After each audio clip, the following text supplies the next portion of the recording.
Hello. And like that, we were just talking about the third eye energy center and connecting in with one's inner wisdom.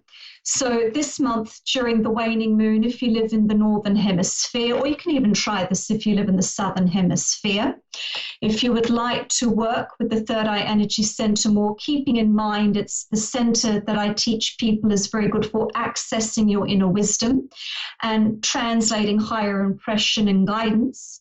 You might like to spend the rest of this month developing or deepening your relationship with Archangel Raphael, the Archangel for healing and developing the third eye energy center. The reason why I teach that it's Archangel Raphael for the third eye energy center is whenever we receive an inspiration or a little bit of wisdom that we'd like to work with, quite often we need to work with life changes to be able to do so, whether it's changing a perception or whether it's changing course in our life path. In other words, life changes. So definitely praying to Archangel Raphael helps with that hugely, because Archangel Raphael is the angel of healing. So definitely take some time to work with Archangel Raphael for any inspirations that you receive for moving forward in life. And do connect with that Archangel for helping you to heal, being able to move forward with any nuggets of wisdom you wish to work with this month, for healing and smoothing your life path forward. I believe we have a lady who would like to call in. I believe we have Denise from Brisbane. Denise from Brisbane, how are you? How can I help you? Yeah, hello from Brisbane. I've reached a stage where I really feel as though I'm stuck.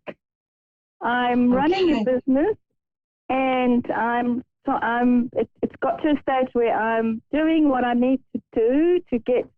I'm running transformational retreats, and I'm just not getting people registering. I've got a few registered, but nothing like it should be. Okay, so your query is, there's probably nearly two queries there. I'll break it down into two queries just to get a better bird's eye view over what's happening.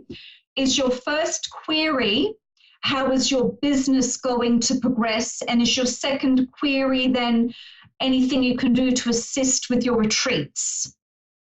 Yes. Yes. Perfect, Denise. I will start with your first query. I use the assistance of the tarot as well as tuning in clairvoyantly. So give me a few moments just to draw some cards for your first query over how your business will progress. 2 moments, please. Yep. Okay.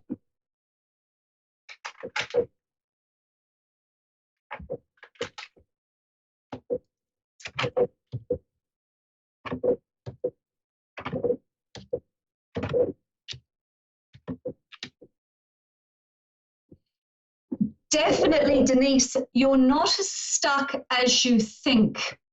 Like that, what also does seem to be happening, as you might be aware, everyone has what I call ebb and flow cycles in their life.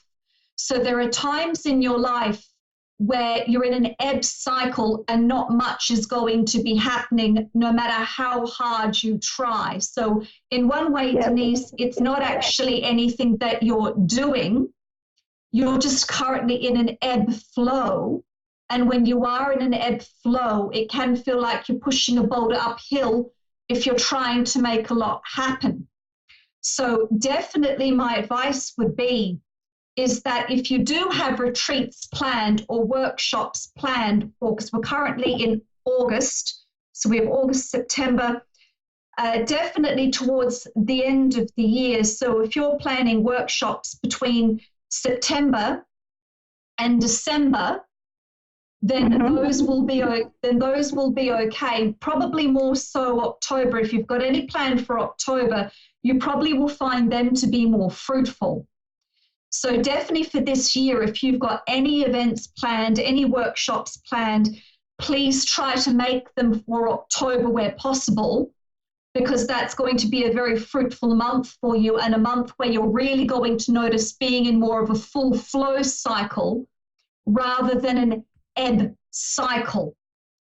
So the best way to manage the rest of August, and it will trickle in a little bit into September, is having a look to see where you can do a little more advertising or a little more connecting with people one-on-one. So this is where I'm going to mix giving advice through the tarot with also business one-on-one. Because as you do know, Denise, this comes down to any form of business, whether you're running transformative retreats or whether you run media and marketing business. This is business 101 for small businesses. People usually don't call until they see your name 3 times. So they've got to see a flyer, they've got to see it in the paper, and they might need to see it somewhere else as well, a poster, or if you've done some other form of advertising. So right now, the reason why I'm bringing this up is you've got the Hermit card. So that's also why I'm saying you're in an ebb cycle. So the way to use ebb cycles is to take a gigantic step back and have a look to see what you can do. So when you come out of your ebb cycle, you can take full advantage of your full flow cycle. So for any events that you're doing for end of September or especially October, take into account that golden rule. So get together some more advertising, and where you're advertising 3 different ways, so you can make your late September, early October, or anywhere in October events more fruitful by doing some advertising beforehand. And as you know yourself, even without taking an ebb or flow cycle into account, you've got to plan an event a minimum of 8 weeks in advance. Minimum. 3 months, really. So really, Denise, I think one of the reasons why you're frustrated is because the main reason isn't you. You're in an ebb cycle, and it's very difficult to make things happen during an ebb cycle.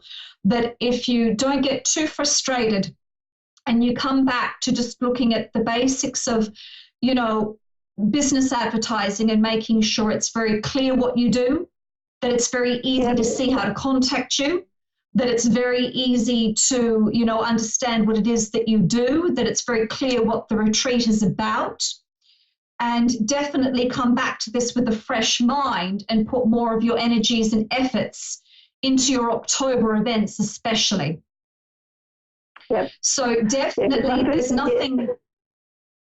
Yes? No, that would make my first event the 27th of September to the 29th of September. I'm actually going to the US. I'm running events in the US.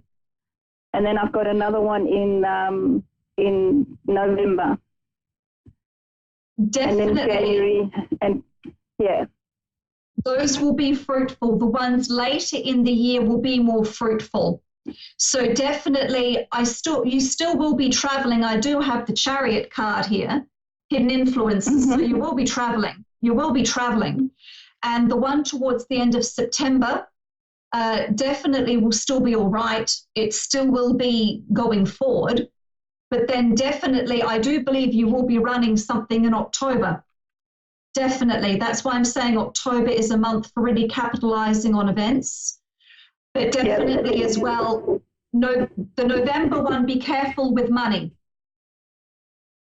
So be careful with money for your November workshop, where that one, don't put in too much money before you know how many people are coming. So the November one will still go on as well, but please be more careful with money. I've got the 2 of Pentacles for November. So please be mindful of your money in November and be a little more frugal around the November event. But definitely, please take into account you're in an ebb cycle. From what I can see, that is the biggest issue. You will come out of this ebb cycle in September. You'll feel it more in October, and it will be all fine from there. From what I can see, it's just panic over an ebb cycle, Denise. I can't see anything wrong. Okay, awesome. Okay, and that's why I'm feeling so stuck, because I'm doing, you know, I'm advertising on Facebook. I've got my Facebook group. I'm doing Facebook Live. I'm doing everything I possibly can, and I'm getting 1 or 2 people registered, but not what they should be. Look at different avenues for advertising. Do you remember I said about the golden rule? So like that's still, you know, flyers, advertise in different places. For the places you're going to be running your workshops, see if there's a local spirit magazine and see what it costs to put a small advertisement in one of those magazines. Do you know what I mean? You need to try other avenues with the golden rule of 3. You need to look at other avenues with the golden rule of 3. And this is just about pulling back, having a look at what is working and what isn't working, and advertise in different places that relate to where you will be for those workshops. This is coming back to basic business 101, not getting comfortable with just what's known with advertising, and taking into account you're in an ebb cycle. You'll come out of it around September, but you'll be feeling being in your full flow cycle more so towards October. Is that okay? Yeah. So like that, it won't. So like that, your business is fine, but take into account your ebb and flow cycles and take more advantage of things in September, October. Yeah. Okay. That gives me a little bit of insight as to why I feel as, like you said, I feel as I'm pushing a wheelbarrow uphill with rocks in it, and I'm getting nowhere. I guarantee you in September you will start to lift out of it and you'll wonder what it was. You'll just lift out of this in September, and from there on you'll get a good couple of months of being in a full flow cycle, but mind money in November. Yeah.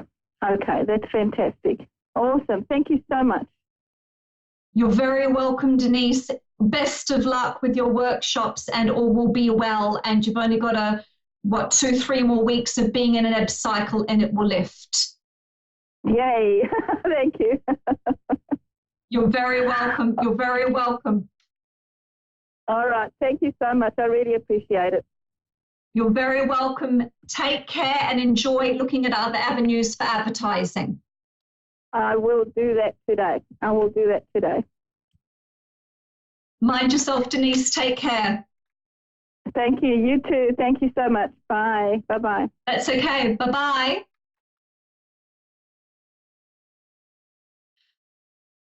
I believe we have another lady, Jacqueline, in Newcastle in the UK. Hello, Jacqueline. Can you hear me? Yes, hello there. Hi, Jacqueline. How can I help you? Do you have a query that you would like to run by me for guidance? No, just really a general reading and see what comes out. Absolutely no problem. So you just want me to just draw the cards for you and see what crops up? Yes, please. Absolutely no problem. Give me a few moments here just to tune into you. And I'm using tarot as well, Jacqueline. Great.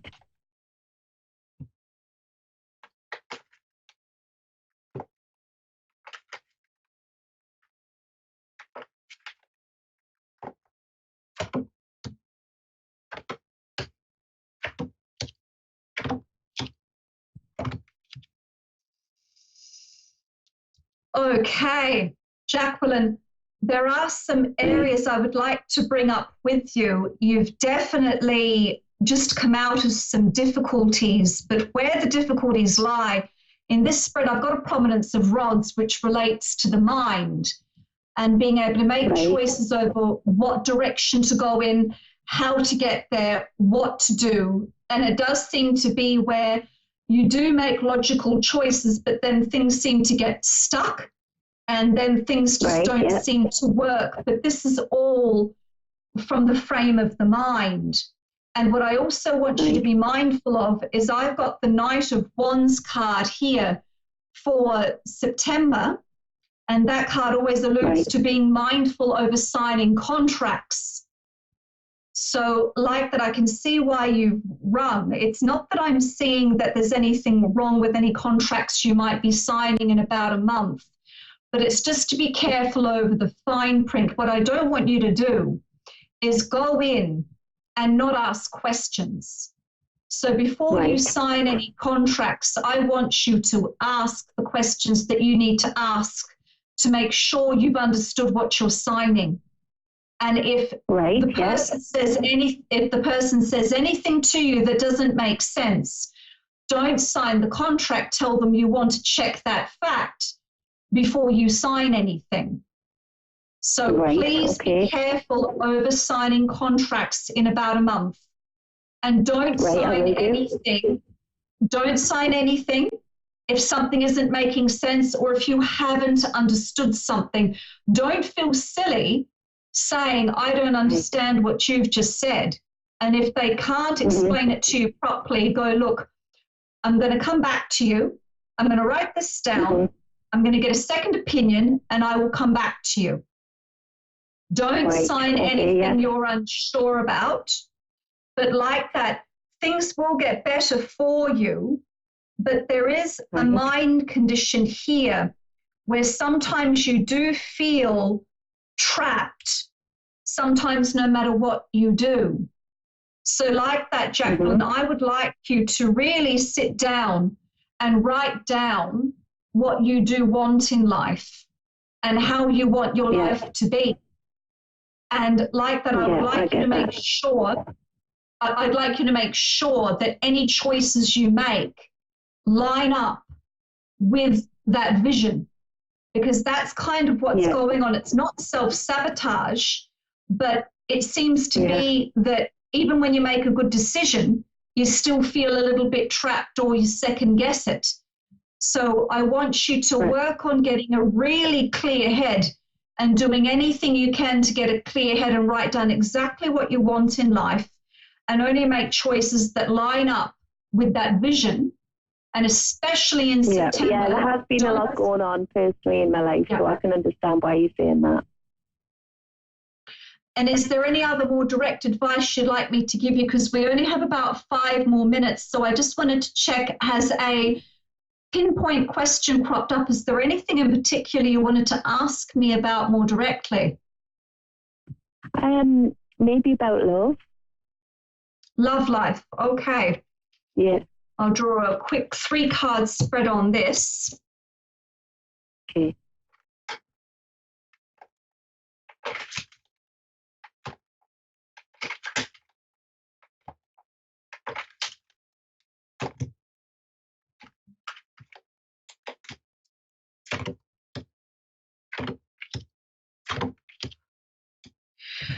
I think it's a little bit up and down, because even in the tarot spread that I've done, as well as tuning into you clairvoyantly, is there someone that you're very distant with? Or is there someone kind of in the background, love life-wise, at the moment? Because even in the tarot card spread here, I'm being shown kind of ups and downs, and there's distance. So am I reading this correctly, that there's just not a lot of closeness with this person, or is this a long-distance relationship that you're trying to make work? No, I'm not in a relationship, but there's I've been single for 7 years, and an ex has kind of just came back. Nothing started up, so I can understand why you're seeing the distance. We've just started speaking again. Okay.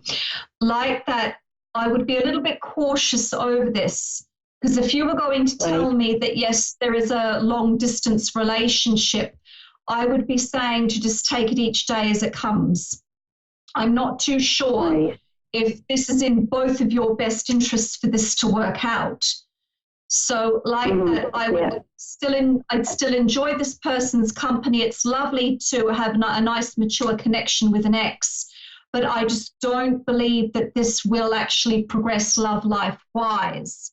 And I'd be cautious over forcing it in that direction. I do believe that more around, we've got August, September, October, I believe December, January. I know it sounds cliche, but I actually believe it's in February that you will meet someone that you will end up in a long-term relationship with, but that they show up in your life about 2 months prior. So that would be December, really. So I believe you will meet somebody else in December, and you will develop a good connection with them over December and January, to where you are actually properly going out in February of next year. Oh, that's nice. So like that, I'm not holding out much hope for romance with the ex. I do not think that will work.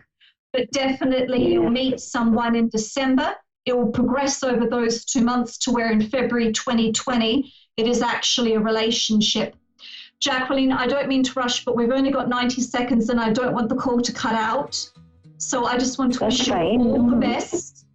So love life is looking better with someone new that you would definitely be in a proper relationship with by February 2020. Oh, thank you. Thank you so much. You're very welcome, Jacqueline. Mind yourself and take care. I will. Thank you. Thanks. Bye-bye. That's okay. Bye-bye. For anyone that would like to contact me or anyone who's interested in making a deeper connection with me, please contact me through my website, www.chloefolan.com. And once you've clicked on my website, www.chloefolan.com, at the top of my website, you'll see all of my social media buttons. Feel free to connect with me through and follow me on social media as well. If you're interested in the work that I do and the readings that I give, you can always book private sessions and also book workshops one-on-one with me if you don't live near me in Ireland. I'd like to thank everybody who's tuned in this evening and everyone who's catching the show after the live broadcast. I wish you all a happy waning moon and definitely enjoy deepening your connection with Archangel Raphael. He's a fabulous archangel to connect with if you need to develop better trust in your life path or moving forward in life.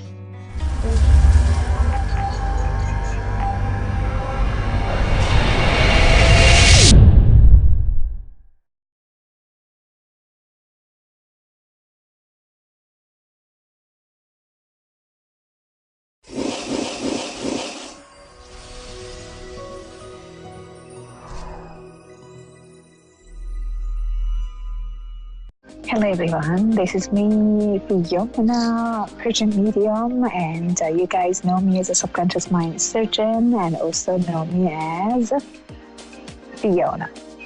So I am in Miami and I am in Channel 4 CBS television. Here we go, guys.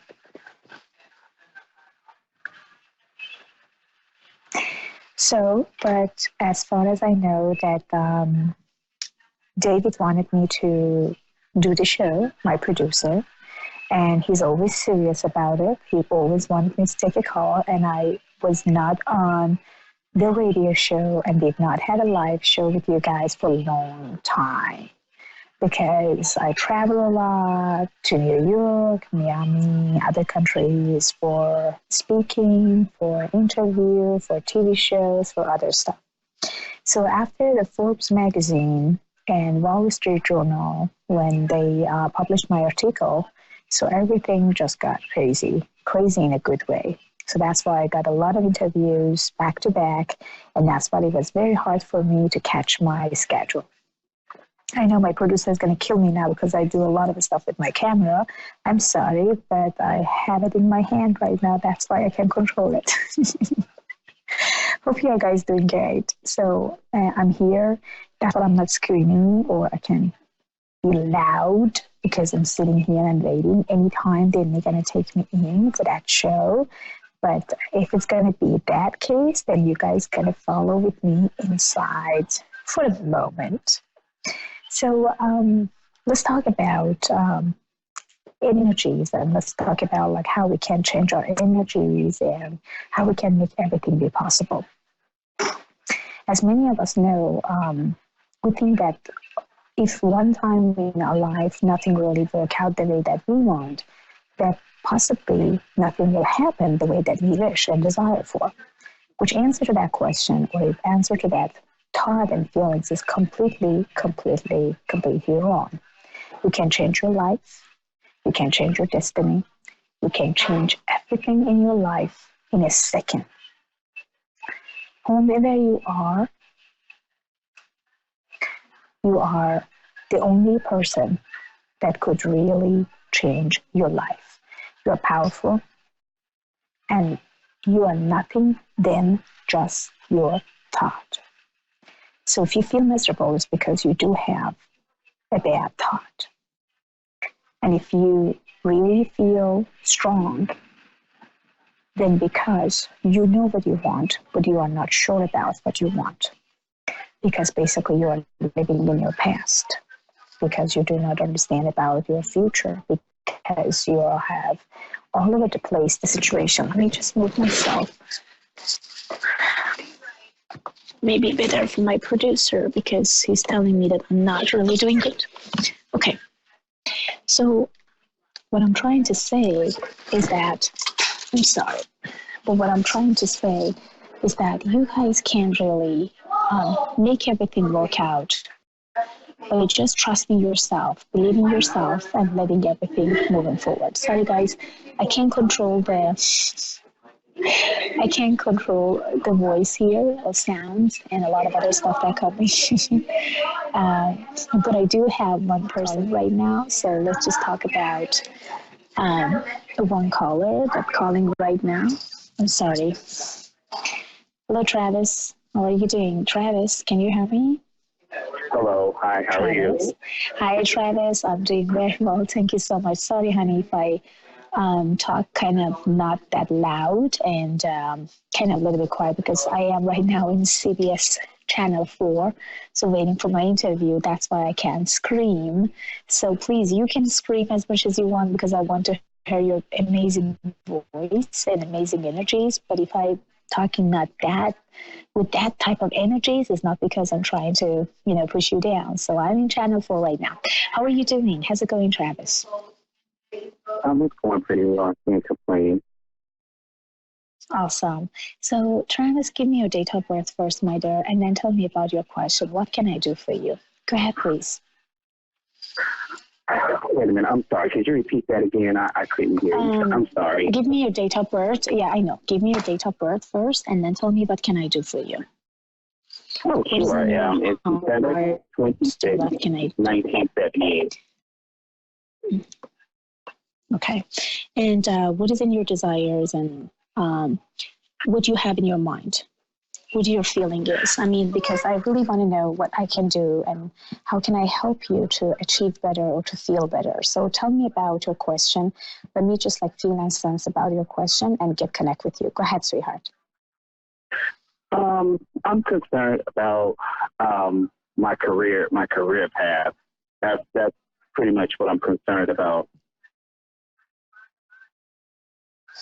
There is a couple of things that I can figure it out about your career. The first things that I really feel and sense it, which is coming actually very strongly to me, is that you are really concerned about something that you shouldn't be, and you're recalling all those worriness. I wanted you to let go of anxieties and stress and concern about if you are doing enough or actually if things is going to go the way as you wish and desire for.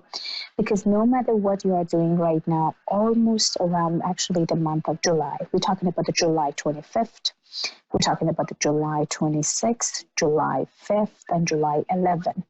4 days actually come as a primary in here.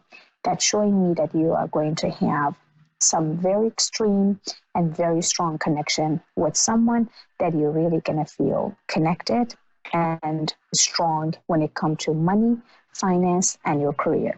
So whatever you don't have right now or any voidness that you do have right now is all temporary. So don't concern yourself because it's all temporary. Don't put yourself in the anxiety mood because it's not really worth it. Oh God, it's the connection. It's kind of bad. I'm trying to. Oh my goodness. Oh gosh. I was trying to hear you out. It's the connection. It's really bad, but I'm here.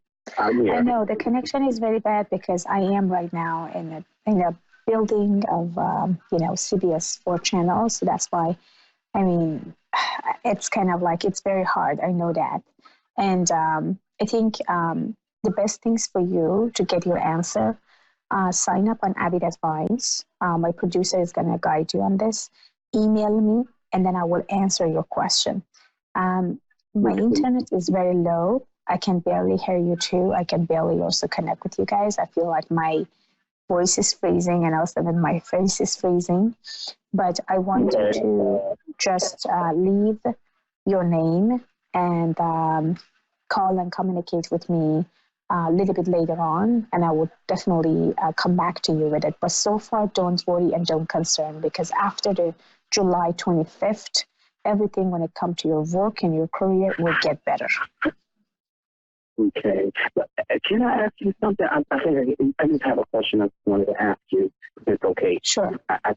Sure. Well, I have, okay, this is crazy, because I've been through a hardship. It was really crazy.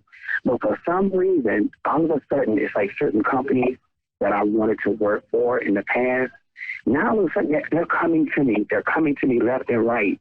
I just received in my email, the first one of them was it's called the Florida Power and Light Company. I received an email from them.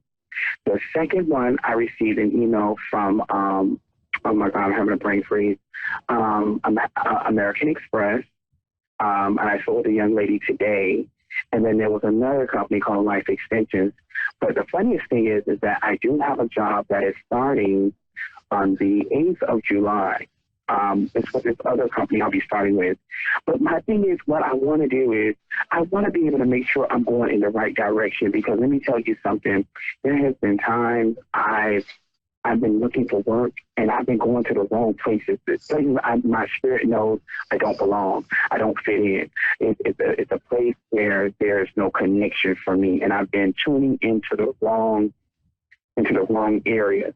And it's just that I'm trying to figure out how would I be able to identify to know exactly what is for me, and that I know I have that connection, that strong connection of saying, oh, you know what, Travis, in your spirit, man, you know that this is for you. You can feel it in your spirit. You'll automatically know, because I've been in places where I've met people with bad spirits, and it's not the physical appearance of them, but it's internally with them. They're spirit mans where there's no connection. It's as if my spirit and their spirit is battling, like there's a war going on. And I always end up saying, you know what, Travis, why don't you just leave? Just leave. It isn't, just go away. Just go away. And that's what I found myself doing in the past. And I'm tired of doing that. My advice to you is something that name or kind of like connected with the light, something with the light, white light. That's going to be the company that you're going to really feel good about. They are going to approach, or they may already approach, and you are going to say yes to it. So I'm not concerning about that. So basically, no matter what you are doing right now, this company will come around. So everything is going to be okay. Okay.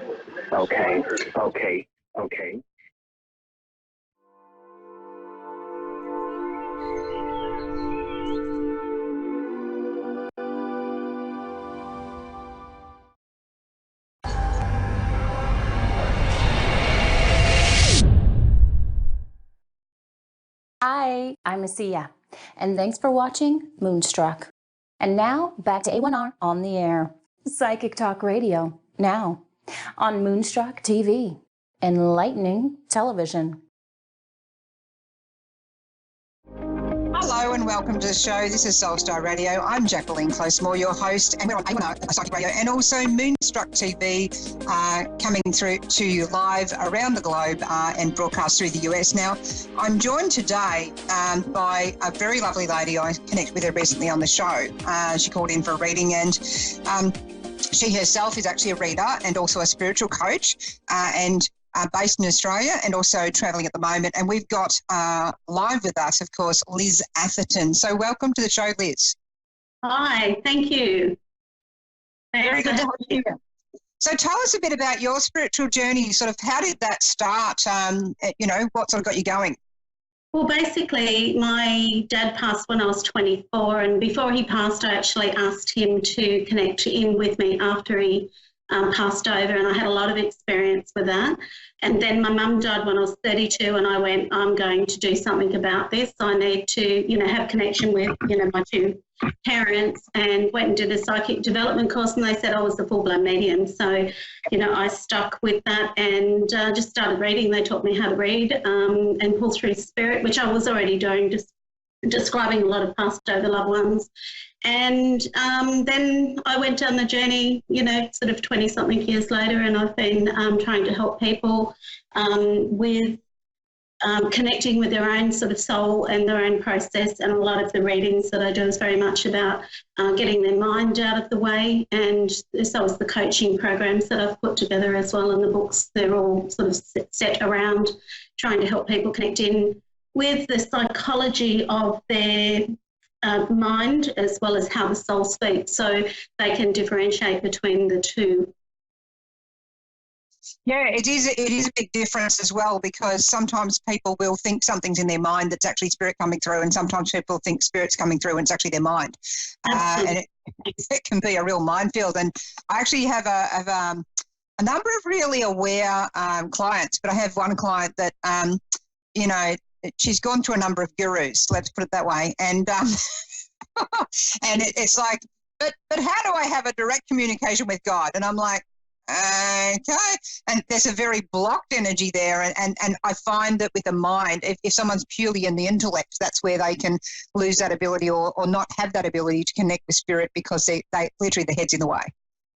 Yes, but I teach how to get that head out of the way. So it's about being able to define how the voice speaks of the soul versus the egocentric voice. So it's about learning how your ego works and, you know, what it's trying to protect, and being able to get through that process of the levels of emotions of what we've been through, and what our coping mechanisms are, where our damage is, and how we need to heal over traumas so that we're not in powerless positions repeating the same patterns. And when we can see ourselves starting to repeat those patterns, it's about getting into that level, but being able to hear when the soul's actually trying to push you past these patterns. So when the soul speaks, like all the readings I do, it confirms what people already know, but it gives them this sort of solidarity that, oh, yes, that's the path I've got to take. It's not a process of battling out the soul versus the ego. And so, you know, the two monkeys, or the, you know, the devil and the angel, you know, that you've got going on. And one's very much the human mind and the human psychology trying to control life, where the soul's trying to drive it in a different level. And, you know, it creates a lot of anxiety and fear and a lot of depression when the two of them really start to separate out.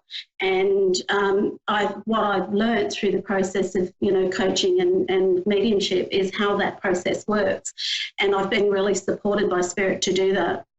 Yeah, no, that's a beautiful thing. And it's certainly a good thing, because, some people will get stuck in that mind lock. And I find a lot that fear does get in the way with people, but also if they've got a very fixed mindset, which is what you're explaining, you're helping them break through. So that's really good stuff. And so with your work, you also do the coaching side of it in that. And with your books, you sort of got that emphasis of bringing people out as well.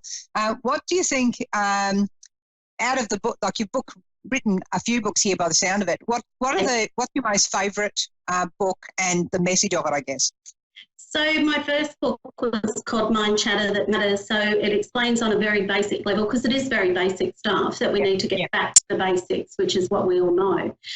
When I wrote that book, I channeled a lot of the information. I already knew the information, but I had to put it together in a way that people would be able to get the concept.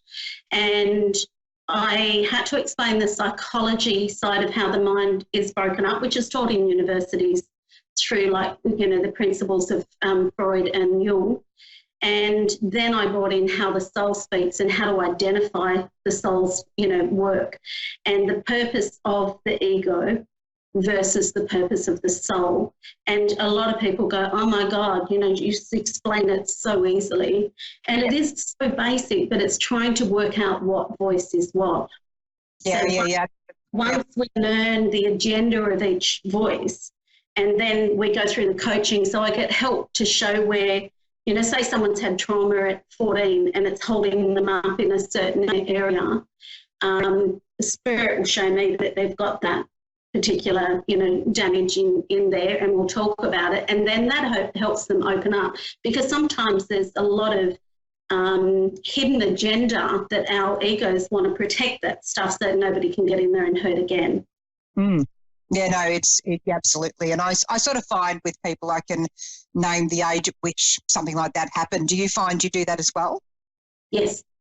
Yeah. It's a really deep kind of level of work you're doing there. Now, we've also got a caller, so we might bring them in. We've got Claudia in Springville, Utah. Are you there, Claudia? I am. Thank you. Hello and welcome to the show. It's beautiful to have you here. It just feels like a journey of selfhood going on as well there. But I might get you to chat also with our special guest, Liz Atherton, who can do a reading and a bit of spiritual coaching for you. So go ahead there, Liz. Hi, Claudia. How are you? Hi. Oh, I'm good. I'm a little nervous, but I'm good. Okay. I'm sort of looking at your energy. You're very loving and very giving. Like, I feel that you it can express and articulate very well. You have been around people that don't always hear and get your communication. Does that make sense to you? Yes, yes. Okay, I feel that you're a very good soul, like you're very much putting yourself out for a lot of people and wanting to, and that might sound very general, but I feel that you come from a really strong heart sense with this, and I feel that you do go that extra mile for people, and you're coming across as a very sort of loving, guiding, sort of like very supportive to a lot of people. Now, I'm just going to have a look if I've got someone in spirit for you. Hang on for one sec. I do have a lady and I've got a man.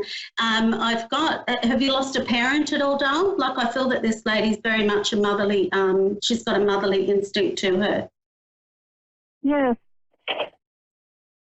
And I feel that when I say motherly, I feel very... or would have walked over broken glass for her family, very connected. Oh, okay. I'm having a hard time hearing you, but did you say there was a woman that's like a motherly? Yes, but very, very much a family lady, very would go the extra mile for everybody. Yes. And I feel that she was sort of quite sick on the chest before she's passed as well. Does that make sense? Like struggling to breathe and pain in the chest. Yes. And was this lady sort of in her 70s, early 80s when she passed as well? The early what? In her 70s, early 80s when she's passed. Yeah, around that. Pardon? Could I ask a question that is on my mind? Of course she can. Okay. I thought I felt my mom's death because it seems like sometimes I do. I've had, I want to know where she is. So I feel that this lady's very present in your life and very much, she would have been very good at, not always good at communicating her love, but would be always very present around you. Does that make sense? Like, she would be there for you through thick and thin. And like, I had a mum like that. She was just constantly there. You know that you could call on her. And I feel this lady's in spirit still like this around you. And I'm just being shown like an older style weatherboard home that's got a lot of white on the outside. And I feel that she's trying to confirm, I'm not sure if this is your home or whether this is the home that she used to live in, but I feel that she's very much a homebody and would be very house proud as well. And this lady's sort of trying to come through to sort of just acknowledge that she's around you. And she's also sort of showing me, do you understand what I mean? Well, but that she's trying to show me that there's times where, you know, you feel like you, I wouldn't say it's loneliness, but you feel sometimes alone. Yeah, well, you know, I have a lot of guilt. Okay. But this lady's sort of not which coming one, through because that. the people you are describing, it could be either two people. And I've recently lost my mom and my mother-in-law, and they were both very important in my life.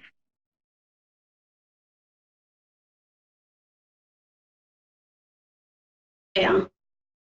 Guilt, because I don't know if I could have done more to keep her here. No, You can't. You have no control over that, Dale. They go when they're meant to go. And it doesn't matter what contribution you have, they leave when they've got to leave.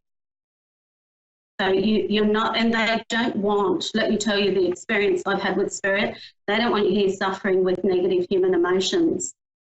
They exit when their plan is to exit. That's their signed agreement prior to even coming down here. You have no control. Okay. Have input on that. And this is where, this is our controlling nature that we try to have as a human. All right. I'm still just waiting for any sign, that she's okay, because I don't think in the beginning my mother was okay. In the beginning of passing, do you mean? Yeah. Yeah, because I think she was very angry that it wasn't her time. And on a human level, we do feel like that because we feel like we've had something taken away from us. But when we go into spirit, we don't have the negative emotions that are attached to our human side. So we go with, I've never had a bad experience with spirit, not haunting, nothing, and I do house clearings and everything. What we do is we perceive that they've got all the negative experiences still, but they go through healing to release all of those. You see, so when they go in, so I'm saying she's just showing me that she's gone to spirit and there's been a man waiting at the gate for her. Okay, yeah, yeah. Did you have a man with he was sort of fairly thick in the neck and sort of, when I say an older gentleman, he would have been quite good looking when he was young. Yes, you could say that. Yeah, and he would have pulled the women in, and I feel a man of good, a really good quality man, the good old-fashioned gentleman, very much the home family man as well. But I feel I wouldn't like to get on the wrong side of him. If he did wrong by the family, hell have no fury. Yep. Yeah, absolutely, because I'm seeing the same things as you are there, Liz. Absolutely seeing the same things from the short blonde hair of the woman and how dapper he is. And as he gets older, I'm actually seeing a little bit of a there. Still good looking, but it's like he hunches over a tiny bit there. But he's a very good man. So thank you there, Claudia, for your call. Bang on accurate there, Liz. I was picking up a lot of the same things, so I didn't bother answering. We've got there Becky in St. Louis, Missouri. Are you there, Becky? Yes, I am. Thank you so much for calling in. It's beautiful to hear from you. It's like I get the Little Ray of Sunshine song going in my head here. So it's like having to kind of bust through the clouds to get the sunshine, and there's a lot of good energy in what you're doing there. And so we've got a special guest here, Liz Atherton, who's travelling, and she's based in Australia, but she's on the line there for you, Becky, if you'd like to go ahead. Okay. Hi, Becky. Hi there. Thanks for you've got really high energy. You've got a lot of energy in your vibrancy, but physical energy as well. I'm picking up on you. Like you're a woman that can do whatever you need to do and get it done. Like if anyone needs anything done, it's sort of ask Becky and she'll get it done for you. Does that make sense? Yes. I'm the kind of person who helps everybody, even at my own expense. Yes. Yep. But I think you're still capable of taking on more than 10 things at once. Like you've got a very peripheral mind, and I think anything that needs to be done you can accomplish. You've got a very goal-orientated energy as well, and I feel that peripheral energy is very driven to success. It's not a energy that will sit back and let everyone else do it, around you. So you will take the bull by the horns and plough through whatever you want. I feel really good energy over the next sort of 6 months for you as well. It is about asking for what you want and pushing through the boundaries. Don't let people say no to you. I feel very much that you have to ask 1,000 different ways to get what you want. So you're not to sort of let anybody put the boundaries around your belief systems and say no to you. Sort of like, okay, no for that way for you, but I need to still do this. Don't let this hold up or hold you up, I mean. And I feel very much head down, bottom up, and focus on what it is that you want. Like right on. That's how I am. I just have to do what I feel I need to do. And absolutely, yeah, you are really a go-getter in that positive sort of sense, and sometimes it can be a real kind of energy there of having to kind of step back and say, all right, well, what am I doing for me now? I was getting these Mexican jumping beans as Liz was speaking, and it's a real high vibe, high energy. So that's a really good thing. Was there any question you wanted to ask Liz there, Becky? Yes, I'm newly pregnant. I just found out. Congratulations. Thank you. I'm just hoping I carry through. I'm an older mom. I'll be an older mom, and this is my first ever pregnancy. Okay, 37 at the moment. I'm sorry? No, I'm picking up 37. Are you 37 at the moment? Or is that when you're due to have this baby? I don't know. I haven't even, I don't have my first prenatal until next week. And I'm 44. 44, okay. Have you been trying to have children since you're 37? And I feel that there's been a child around you. Probably, okay. So I feel that there's been a child that's been around you for those years trying to come through. I am getting a little girl energy. She's got a very a different way of looking at things. She's going to push boundaries for you to make you slow down. Because you are a bit of a go-getter. She's going to want a fair bit of attention. She's very bonded to you. I feel that this little girl is going to teach you more about relationships and love and connection than what you've had before. And I don't mean that in a negative way, that your experience has just been negative, but she's going to sort of open the heart, your heart, in a different way. And this little girl's very connected to you. I feel that you've done many lifetimes with her. You'll have very much the sister relationship with her when she gets older. She won't be like a daughter to you. I do feel she'll be very looking up to you all the time and inspired by who you are and then wanting to follow in your tracks. I don't know why, but I'm picking up a lot of business energy around you. I do feel that at some stage you'll be driving, if you're not doing it already, you will be driving your own business, and you're very much the counsellor as well. So you're very much the healer and moving people through and giving that support. Does that make sense to you? Yes, it does.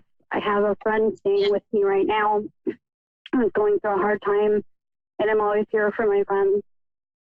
Yeah, look, you're doing really well too. So don't be afraid to go down this road. I feel that after you've had this child, it's really going to help you connect in with mothers who are disconnected from their children as well. And I feel that you'll be able to do some work with people in a long-term role here. All right. So, and you're going to use this beautiful loving energy and the can-do attitude and, the bull in the china shop mentality together to be able to bring, a lot of sort of connection between mothers and children. The mothers that are sort of struggling with being new mums.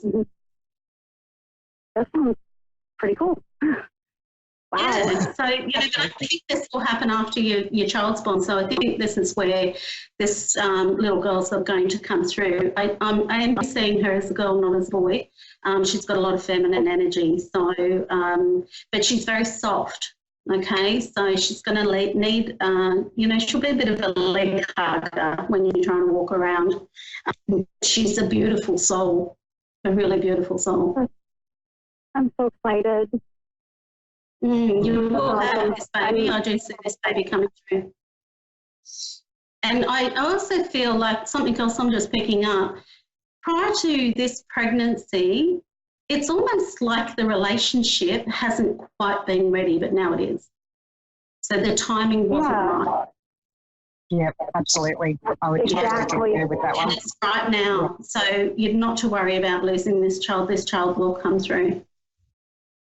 That is amazing. I'm so happy to hear this.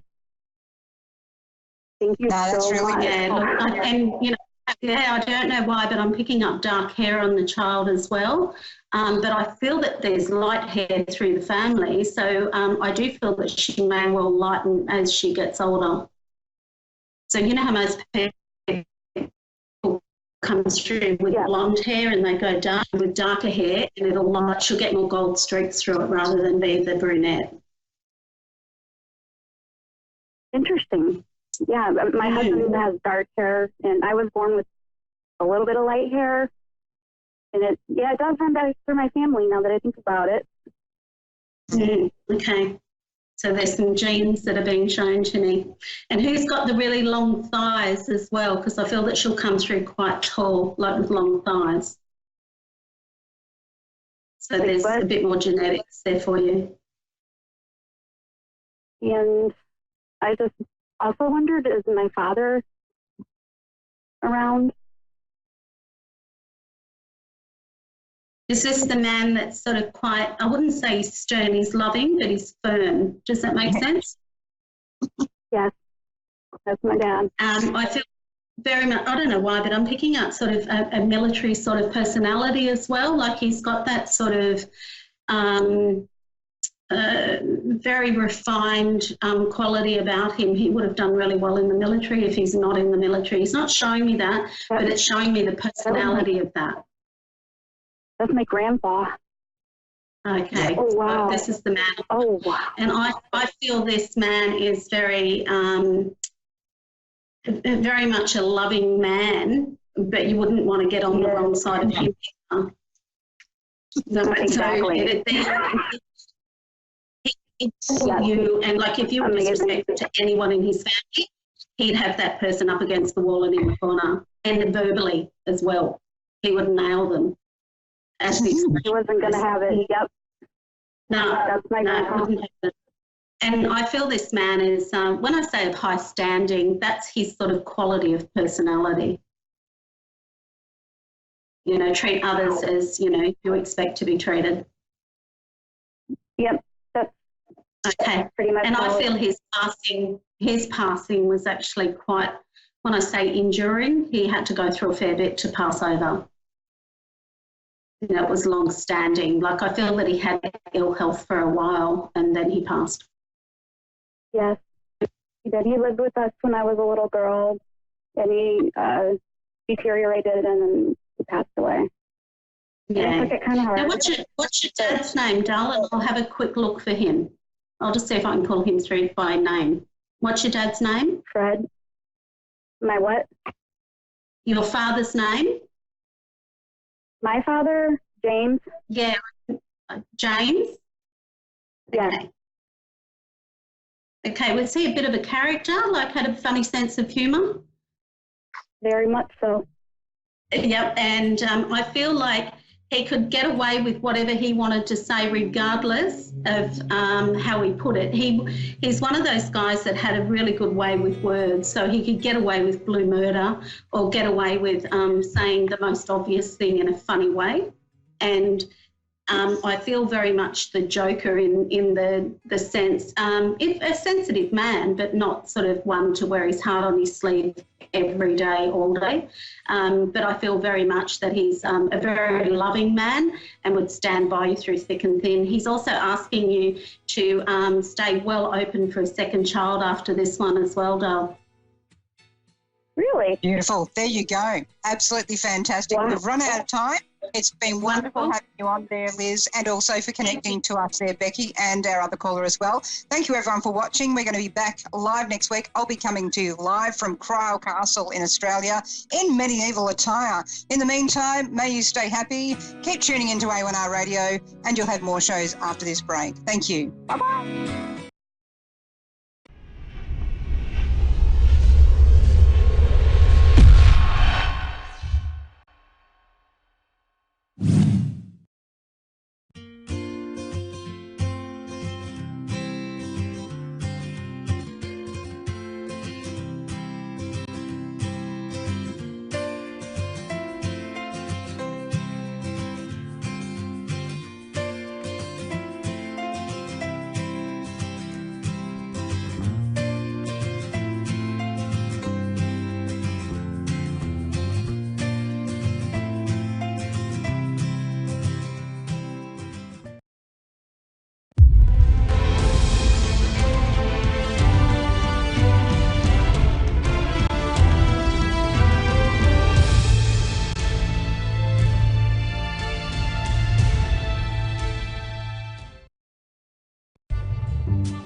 how are we all doing? Oh my goodness, it is, okay, so here on the Gold Coast, it is a Friday. I cannot believe that the week is nearly over.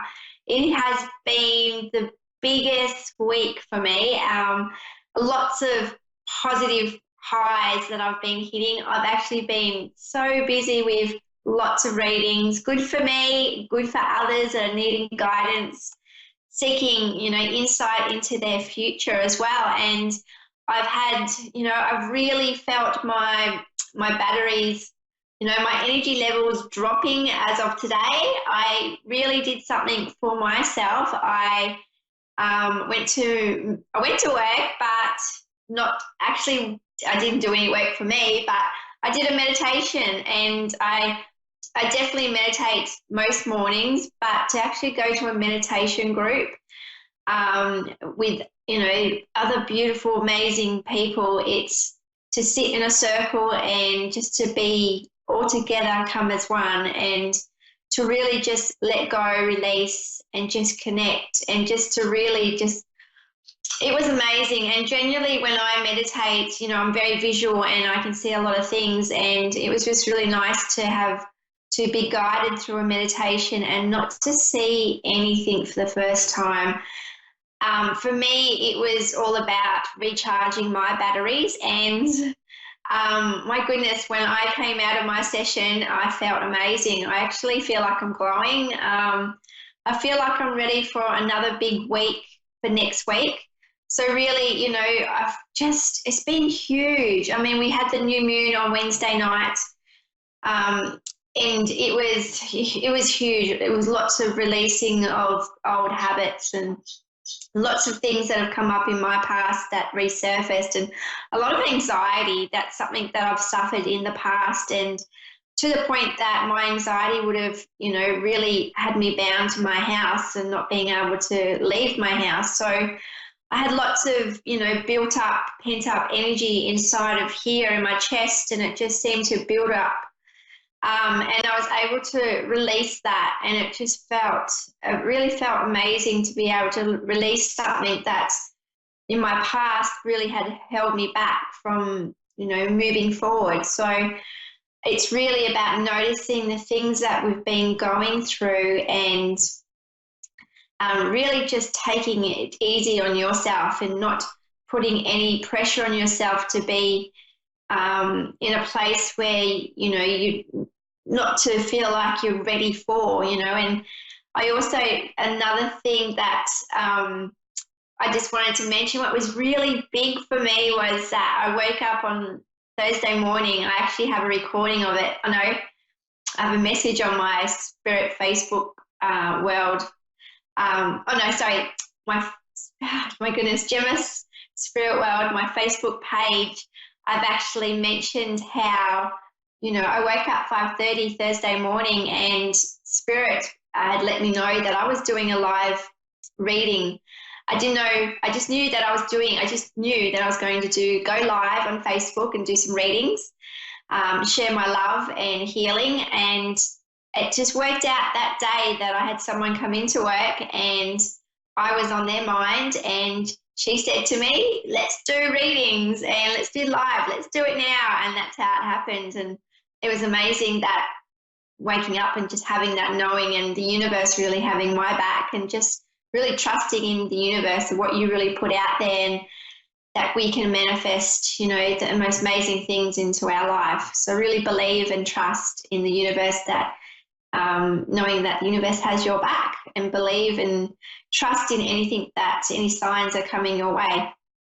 Alrighty, so we are going to get into some live readings. I'm super excited to share the love. And today we have Jennifer in Louisiana, USA. Hi. Hello, Jennifer. Hi. How are you tonight? I'm good. How are you? I'm very well, thank you. What kind of guidance can I give for you tonight? What areas are you looking for? Well, all areas really. I feel like my life is a tornado. I'm really not sure. I've got all kinds of questions. I want to know where my career is going. If if I'm going to see some improvement in that area of my life soon. Yeah. Just a question with your career.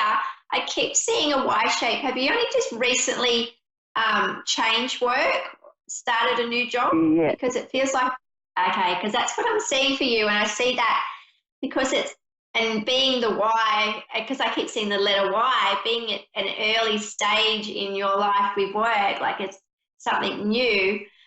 It's just really just give it time is what I'm seeing for you, not to put too much pressure on yourself to, it's not to have too much expectations on yourself is what I'm seeing for you. I see that it's something that, it's because it's new and it's challenging for you, but it's also, it feels really good. It feels really like what I keep seeing for you is that you're going to come in leaps and bounds. You're really going to be it's huge for you. It's going to be very successful. It's going to bring in money for you. I feel like in the past, you've had jobs where, it feels like, because I feel your competencies. I mean, what I'm saying is that you're very capable of what you're doing, and this job's really going to challenge you. And I see that this is where you're going to grow in different areas, and you're really going to do well at what you're going to be doing. Is that resonating with you? Yes, thank you. Yes. Yes, it feels good. I keep seeing the gold around you, and when I think of gold, I think of wealth, and I see money. So generally for money, I get green, but I get gold for you, and I really feel it's a very positive thing in your life at the moment. This new job. Wonderful. Yes. What about love, then? What about? Yep. What about I was love? going to say your love. It's interesting because with love, I keep seeing like a heart in front of me, and it's like your heart's pounding. And what I get from that is that I feel like with love, it's like you have somebody close to you, but I also feel like this somebody keeps, like, whether they keep coming into your life and back out of your life, or it's something that they're not too far away from coming back into your life. Like it feels like it's something new, or that it's going to be something new, but it's going to grow, because I keep seeing them going back and forth. Can you make sense with this at all? Well, okay. Well, my closest friend is actually an old boyfriend, and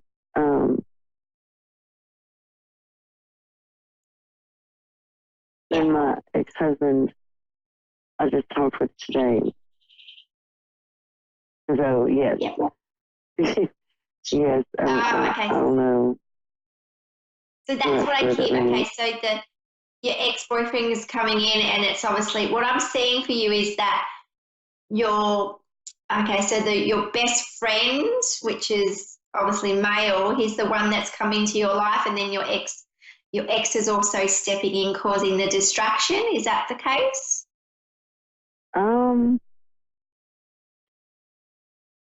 I wouldn't say the ex is stepping in and causing a distraction, but I would definitely say that my closest friend is an ex-boyfriend. Yes, because that's what I keep seeing for you. I really feel that there's lots of bouncing around, and it's very confusing for your feelings and your heart at the moment. And it's like, it's what I keep hearing is focus on one, like who really pulls at your heart. But at the same time, it feels like a lot of past things. Like I feel like there's lots of there's lots of past stuff attached to both. But I really feel like your heart's really pulling for the not your ex, but the other gentleman.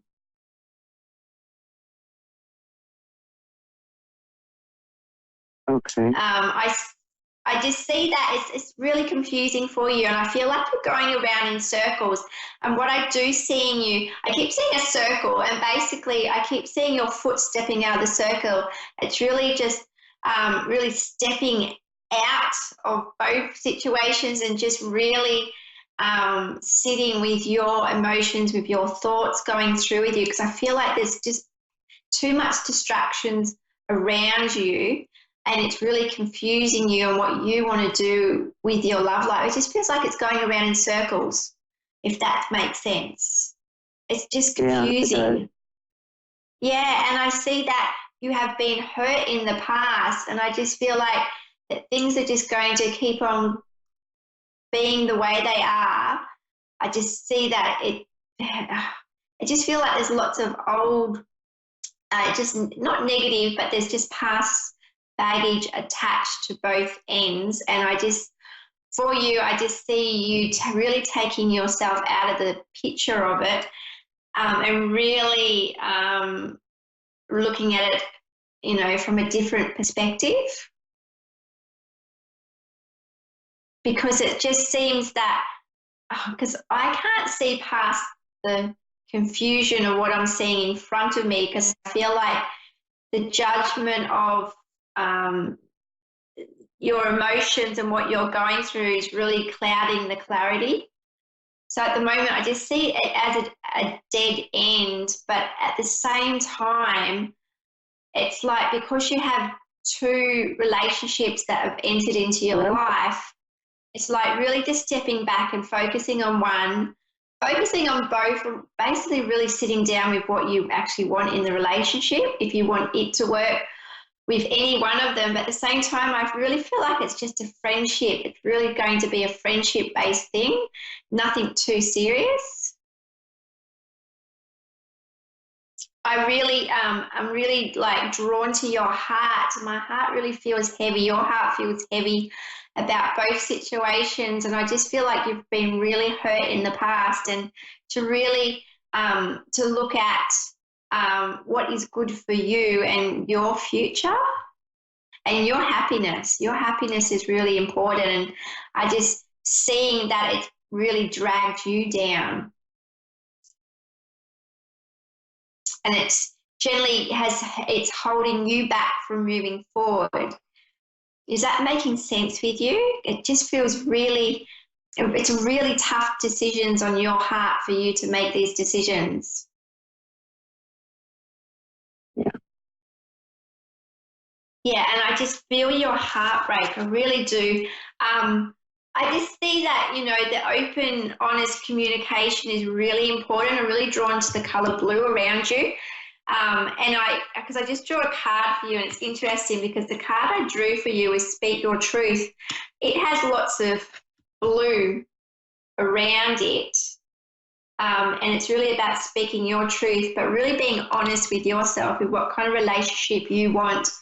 Because once you put that out to the universe, you're going to attract the kind of relationship that you want, the kind of person that you want into your life. And if this doesn't sit with those two, you know, either either, you know, those two X's, it's really, you know, really, because I know when you let go of people that are holding you back, you'll find that it makes room to meet somebody new in your life that's really going to respect you and bring a lot of happiness to you, if that makes sense.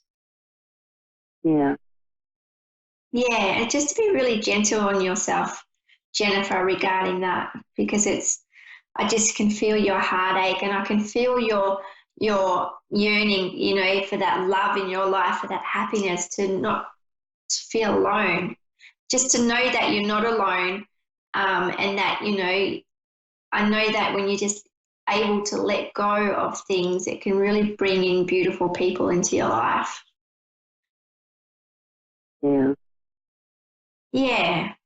I'm also, and I keep seeing flowers around you at the moment as well, and it's different kind of coloured flowers, whether you're, you know, whether you're having a birthday coming, whether you're expecting or not expecting having a birthday coming up. But when I see flowers, it's really about uplifting your moods and really bringing more colour into your life. So doing things to distract your headspace. You know, the more things that you can do for yourself that make you feel happy and uplift your mood, it's really, you know, about looking after yourself and bringing in that positivity. But I don't see you being alone. I really seeing, you know, just really, you know, work out what you want is what I'm seeing with your love life. Okay. Yeah, is that, and anything else I can help you with?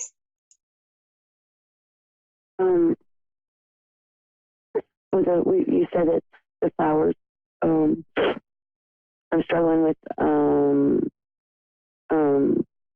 letting myself socialize. Well, you know, like once before I was very social, and then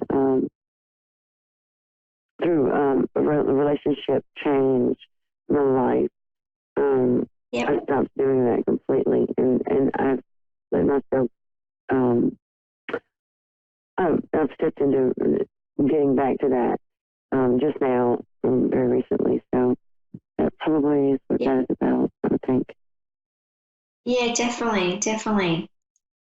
Yeah, really be gentle on yourself and look after, really put yourself first before you put others before yourself. Just be gentle in your heart and on your mind with all the thoughts that's going on. It's a hard one, man. Thank you. Yeah. Thank you. That's okay, Jennifer. I'm going to have to let you go only because that I have our next caller waiting for me, but it was lovely to connect to you, and just remember that your happiness is important and to really put yourself first. Thank you very much. Thank you. Okay, Elizabeth. We have Elizabeth from Bakersfield, California. How are you tonight, Elizabeth?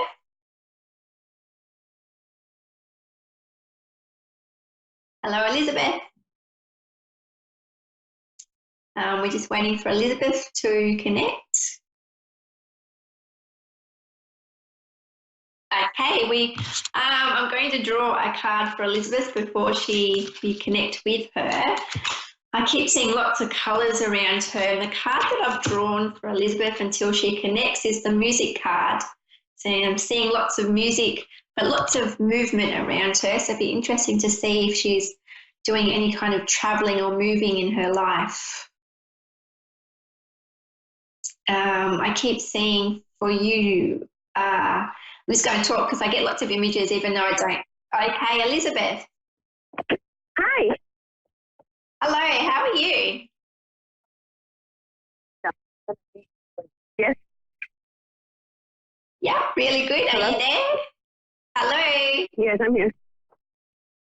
How are you tonight? I'm doing good. Just busy. Busy? Yes. Mm-hmm. Just a question. I drew a card for you before, and I drew the music card, and I was obviously just giving you a reading before we were trying to get you back on the line. And I'm just wondering, are you doing any kind of travel or moving in your life at the moment? Mm-hmm. You are. That's what I thought, because I can see lots of colour and lots of greenery around you. Really? Oh. Yeah, and you're doing lots of travel as a moving of house. I can see you doing both. So you're moving house and you're travelling. Oh, I want to cry. Are you okay? Are they happy tears? Yeah, because I'm trying to leave the past behind. That's what I'm trying to do. Yeah, well, you're definitely going in the right direction. Really? Yeah, definitely. It feels really positive. There's lots of colour coming into your life. It really feels like everything's really on track for you. It just, there's lots of love and support around you, I'm feeling as well, but I really see that this change in your life is going to bring a lot of happiness, and also it really feels like it's a big weight lifted off your shoulders as well. Mm-hmm. Will I find love? And just kind of, did you just say? I said, will I find love? Can you just say that a bit louder, please, Elizabeth? Yes, I wanted to know if I would find love. Yes, definitely. It was interesting because I keep seeing a child. You don't have children, do you, at the moment? I have two, but I want another one. You have yes, okay, because that's what I keep seeing, another child not too far away. That's the thing. And it's like it's either because you are wanting that your third child, then I can see it's not too far in the near future, because it's generally when I see people so close up, it really means it's something that you really want now. But I really feel because are you not in a relationship? On and off. Yeah, because that makes sense. Where I keep seeing this child, this third child. I feel like there's a child not too far away. So I feel like with the relationship that's going on at the moment, that it's really going to bring you more together with this third child that's coming your way. Oh, I'm just so cry. There's lots of love around you. I was really drawn to the colour red then, and lots of passion, but also at the same time, I just see that it's something that you've been wanting for a long time, and it's basically happiness. You're wanting that happiness and that love and that secured relationship. But, I feel like trust is also really important, as well as communication. But it just feels really good. Like your energy feels amazing. I feel like you're really have everything sorted out, and you've worked on a lot of other areas in your life, and because you've done that, it's really made you can focus on what you really want now, and that's this child that's going to come through for you. Thank you. And it'd be interesting to see that, you have to let me know, because I keep seeing a girl, and I'm just letting you know what I'm seeing, but I keep seeing, it's more the pinky colours around you. So I don't see it being too far away within the next 6 months is what keeps coming to me. And that's, from now until, 6 months, but I feel like you're going to fall pregnant within the next 6 months, like now until the 6 months. So, basically this third child isn't too far away from you. And I feel like it's really going to complete your family, but it feels really good, and it's going to really draw your relationship. It's really going to make your relationship stronger. Oh my God, you're amazing. So yes, it's lots of, and I keep seeing number 11 around you too. So whether 11 resonates with you anyway, but the number ones is all about new beginnings, a new chapter. It's about to start in your life, and new life. So that's definitely more confirmation that this baby isn't too far away. Thank you.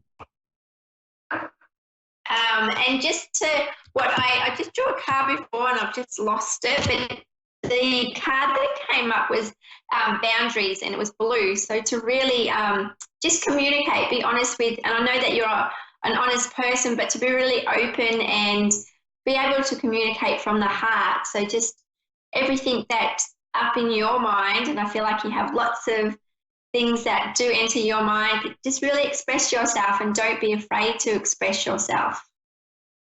Okay, thank you. Yeah, and with the travel, so I keep saying, have you just recently moved house? Is that what you just said before? No, I haven't moved. I'm going to move. Okay, because I can see that, and it's going to be beautiful. So it feels like that everything is really, everything's falling into the right place at the right time, if that makes sense. Because, when I seen, and you'll have to listen back to to this session that you're having with me, this reading, because I spoke about the music and just seeing lots of beautiful color around you. So it really feels like lots of positive things and beautiful things are coming your way. Thank you. You're very welcome. Is there anything else I can help you with? No, that would be it. Oh, yes. My friend Wax, he passed away in 2015. Did you, and it's a male, did you just say? Because I keep seeing a male in front of me. I miss him. Yes, yes. And you're very close with him, like a really close friendship more than anything? Mm-hmm. Yeah, and also I'm really drawn, did he actually have a tattoo on his arm at all? Yes. Yeah, because that's what he's showing me right now, because I've had this gentleman with me standing in front of me, and he keeps showing me a tattoo on his arm. So it's to let you know that, he's very proud of how strong you are and how you've been able to hold everything together. But not only that, how you've been able to change your life around. Does this resonate with you, this message? Thank you. Yeah. And to know that he's always looking over you, and to know that, he's just really proud. He's really proud of you, and he has this really big grin on his face. And he mentioned he wanted to give you a big hug as well. Okay. Yeah, so, please keep in contact with me. Follow my Facebook page, Gemma Spirit World, because I love to know if you have a boy or a girl. I'll let you know everything. Now I have to get back to work. Thank you, Elizabeth. No, thank you. I'm blessings. Blessings. Thank you. Bye. Bye. Okie dokie. Wow, what a beautiful, wow. I just love happy endings. I love, when I see lots of so much beautiful, positive, uplifting, beautiful things for everyone. We have 60 seconds, probably 30 seconds. Yes, thank you, Dave, 30 seconds. So, yes, what a great week. I'd just like to thank everyone that's connected with the two ladies, Elizabeth and, oh my goodness, Elizabeth, and I can even remember Jennifer for connecting with me. Thank you, A1R Psychic Radio, for having me tonight. I would love for everyone to connect with me on my Gemma Facebook. Oh my goodness, I can't even get it right. Facebook, Gemma Spirit World. My meditation has really relaxed my brain, my body, my soul. So have a lovely week, and I look forward to connecting with you all next week.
Hi, good evening. I'm Anna Olson here on Insights into Consciousness on A1R Radio. Every Thursday, 6:30 Pacific Standard Time, 9:30 Eastern Standard Time. I'm here not only to do a free reading, but to also just talk about some things that I think people ask a lot of questions about, or they've been pretty interested about in the past.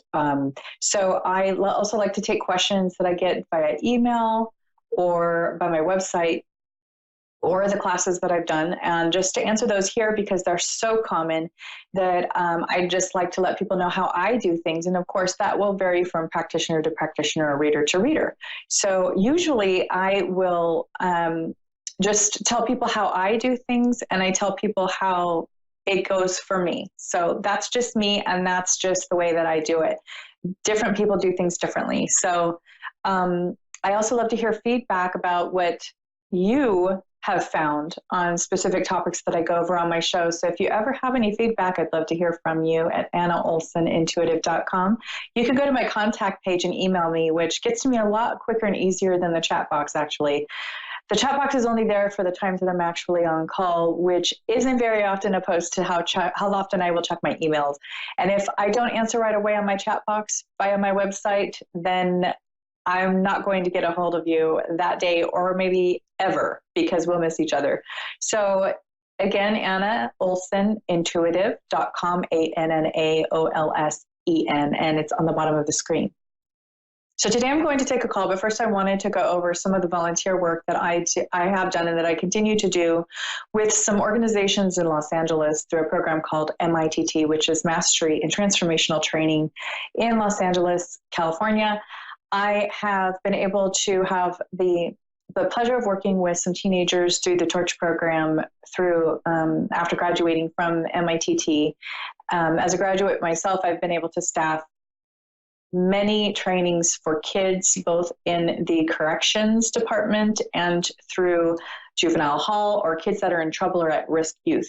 I've also been able to work with children that just have goals and they'd like to set more goals as teens, and it's basically a leadership program to teach them not only how to be leaders, but how to communicate more effectively and to build their emotional intelligence in a very strict psychological environment with people who are very caring and nurturing. And I've had the pleasure with working with many people who have not only been very experienced in all of these different topics, but also have a passion for working with children and helping inner city kids to better their lives, to better their situations, and to take full responsibility for not only where they are in their life, but where they're going and where they would like to be in the future and what kind of difference that they would like to make in the world.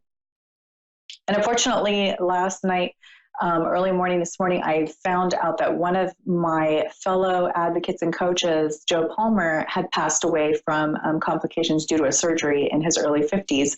So in his honor and remembering Joe Palmer tonight, I'd like to just mention the Torch Foundation. You can go to the torchfoundation.org if you'd like more information regarding getting your child fully covered and having a scholarship to be put through the Torch Foundation, if they're at risk or not, if they just have had emotional issues, or if they're going through a lot for any reason. Some kids are having different sexual orientation issues, or sometimes they're just having trouble with their peers, or maybe with their goals, or exactly what they'd like to do in their life. And what's really great about this program is not only can you get scholarships for certain trainings in Los Angeles, but they're also done all over the United States and all over the world. So there are even some of these trainings being done for adults in China and Mexico.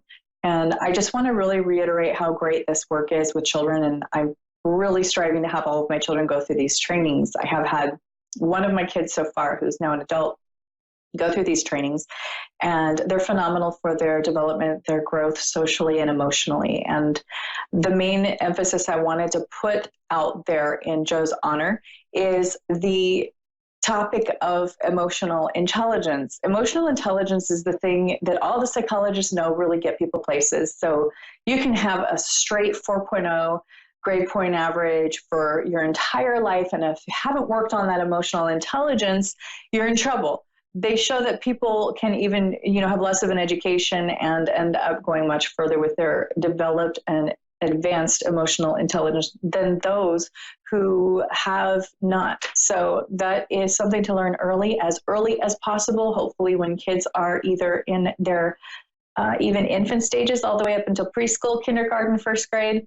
That's the time to really get them started on identifying emotions and feelings in others, and being able to have a compromise and an empathy when working with others to really develop their relationships with others, and to be able to work towards goals in their life with support from others, and to really build strong emotional bonds with people in their work environment, at home, their marriages, and in their communities. So again, I would really like to extend the invitation to go to thetorchfoundation.org and to find out what you can about this wonderful organization and how you can get started in either having your child 13 to 17 participate, or to even be a mentor after going through the trainings, because some of these kids go back and they also are a peer mentor coach, which is also a great opportunity for them. And it looks amazing on a college application and on a resume as they continue through their work in MITT or in the Torch Foundation. So that said, I just wanted to go into different ways that I have worked on my emotional intelligence, and that we can always do better. Nobody's done, quote unquote, in learning about emotional intelligence. So basically, emotional intelligence is the ability to understand how someone else must feel and to properly and appropriately communicate how you feel. So if you want to Google that, it's a really great thing to look at. It's a great thing to learn. I have a caller. Her name is Michelle from San Diego, California. Michelle, how are you tonight? I'm fine. How are you tonight? Hello? Hello, Michelle. Hi. I'm here. Can you hear me okay? Hello? Hi. Yes. Hi. Hello. Hello? Hi. I'm here. I'm going to check my connection real quick. It sounds like you're kind of fading in and out a little bit. So I'm just going to check real quick. Can you hear me okay now? Yes, ma'am, I can. Okay, great. So how can I help you tonight? Is there a specific topic that you'd like to focus on? Not really, nothing specific other than, trying to figure out how to do life right. Okay. I think we're all kind of working on that, right? I should hope so. Okay, great. So the first thing that I'm kind of thinking of is there something within career or relationships that you'd like to go over? Well, yeah, we'll go with relationships, I suppose. My husband, he died like 4 years ago. So I'm not really in a relationship, and so. Okay, so are you?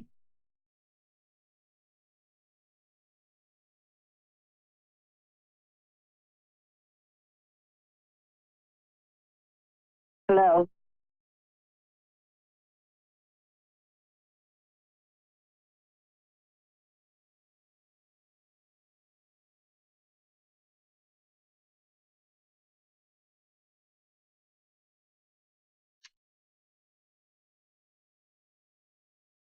Okay, hi. Hi. Are you there? Hi, can you hear me all right? I can hear you now. Yes. Hello? Hi. Hello. Okay, I was just explaining hi. Can you hear me all right? Yes, I can. Hello? Okay, good. Hello. I was just wondering if you are able to, like, what relationships would you like to go over? Because there's also family, friends, coworkers. Well, I have 3 sons. Okay, that right there is in and of itself quite a feat. Thank you. So, the first thing I'm getting is the 4 of Wands for you with your relationships with your sons. So basically that means that you've had a lot of influence over these boys. And are they all adults now? Like maybe the youngest one in yes, teens? They are. Okay. Excuse me? Is your youngest one still closer to teens or early 20s? Yes. Okay. And I'm getting that so far so good. You've been a great influence for them in raising them. And I'm wondering, is there any specific one that you wanted to kind of go over with how things are going with him? Kenneth, okay.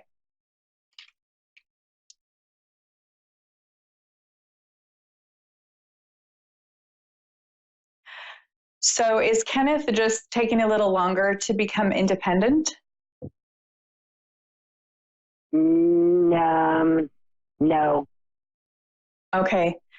Because I'm kind of getting that there's more of the emotional maturity thing there with him. It's not so much that he's not doing well. It's more of a connection that he has with you. Okay. And I got something about money, and it's a little bit, I don't know. I'm getting that there is something financial for him. Okay. Yeah. So has that been something that's been ongoing? Yeah. Well, he just went through some stuff with his own son, and he's looking to change jobs, get a good career going. And he just doesn't know which way he wants to go. He doesn't know how to do it, and it keeps talking himself down. Like, who's going to hire you when you need the weekends off for your kid? You know what I mean? And I'm like, well, there's something out there for you. But I'd really like to know if things are going to go positively for him. Yes, it's definitely a challenge right now. I am seeing that there will be a female now. I'm not sure if this is you maybe helping him financially, or if there's going to be a relationship that comes into his life where there's a female who can offer some financial and emotional support there. Okay. But I'm getting that, and that there will be a kind of a chapter starting over for him. He's going to have to start over with this new way of living, but we're getting a lot of this with this Mercury in retrograde, where people are starting over from where they were. And we've kind of uprooted a lot of our old stuff in the Mercury in retrograde. August 2nd, we should go direct, which means that these things will be able to straighten out and become more clear around that time and that first week right after August 2nd. Okay. How does that feel to you? It feels all right. It feels pretty good, actually. I was wondering why things just couldn't seem to go right. You know what I mean? No matter which way you tried to spin it. Yeah. And, it seems like at any season or given chapter of our lives, we're always worried about that one kiddo that's just having a rough time. And right. So, yeah. And this is the Mercury retrograde. Yes. And with the Mercury in retrograde, it just pulls up all this old stuff that needs to be resolved. And it's like, I would say it's like cleaning out your garage. It's something you don't want to do, but once it's done, you feel so much better. Right. And with this new chapter that he's coming into, he's going to be able to straighten out. It's going to take around 6 months for him to figure it out. August 2nd, we're going to go direct. So I think things will clear up around that time and begin to go the way that it looks, more promising, more stable. He just needs some time to get used to the transition in this new chapter, like anything else. Mm-hmm. And I do see some financial support and maybe, help with watching his son and that sort of thing with the female coming into the picture. Okay. So that's promising as well. It will be very helpful and it will work out well. Is he one who works with his hands, like maybe construction or engineering or building? Sort of, kind of, yeah. Okay. Yeah. Because I'm seeing that the work will be a little bit harder, but it will be what he needs. Okay. All right. That makes sense, kind of, sort of, yeah. Okay. And sometimes it sort of makes sense when we're in the reading, and then later on it will make a lot of sense and it will all come together for you. And you're like, oh, that's what she's talking about. Okay. All right. That sounds pretty cool. Okay. And, I just really feel like... aha moments. Yes, you'll have those aha moments. And I love to hear about them, by the way. So if you ever want to contact me and let me know about them, I love to hear about them. Okay. For instance, I just had done a reading, a medium reading with a woman who had lost somebody. And I kept telling her I saw a picture of Mary and there were candles. And does she know what that means? And throughout the whole reading, she could not place it. However, right after she got off the phone with me, she texted somebody that she knows, who knew the deceased. And they texted her a picture right away of a whole little table with a picture of Mary with the candles exactly the way I had described it. So sometimes you have to talk to other people, and communicate with other people. And what that does is it gets people talking, it gets families closer together, and they begin to get closer because they feel like there's more of a teamwork, especially when there's something going on that's a little stressful, or if people are in grief or things like that. So that's a very common thing. It's less common than people getting it right away, but it does happen. Okay. And for you, I see you doing a lot of things that you just really love to do. So I'm seeing something almost like gardening. Is there something you like with gardening or outdoors? Oh, God, yes. Yeah, I'm an avid gardener. I've got tomatoes and strawberries and cucumbers and cantaloupe and watermelon and celery all growing in my yard right now.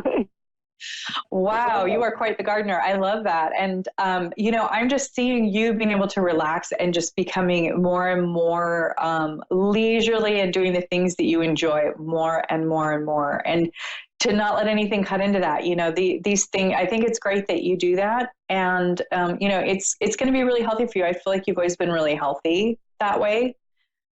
And, you're just going to keep getting more and more things that are more fun for you, because it's like almost the reward of that investment you made when you were raising your kids when they were young. You're past that phase. You're also beginning or have been working on your new chapter in your life. Correct. And although we never stop worrying about our kids, I do see that you are definitely going to become more and more freed up as your youngest gets older. You'll be able to start doing any sort of traveling that you'd like to do or that you've been looking forward to. You can start doing more of your own hobbies, continuing, the gardening. And I see you actually, I'm not sure if there's when people do a specific plant and they win an award for it, like an orchid, or they specialize in bonsais or something like that. I feel like you would be good at it. In a show, huh? Yeah, win an award and, like you get the prized plant, like you've got that. Okay.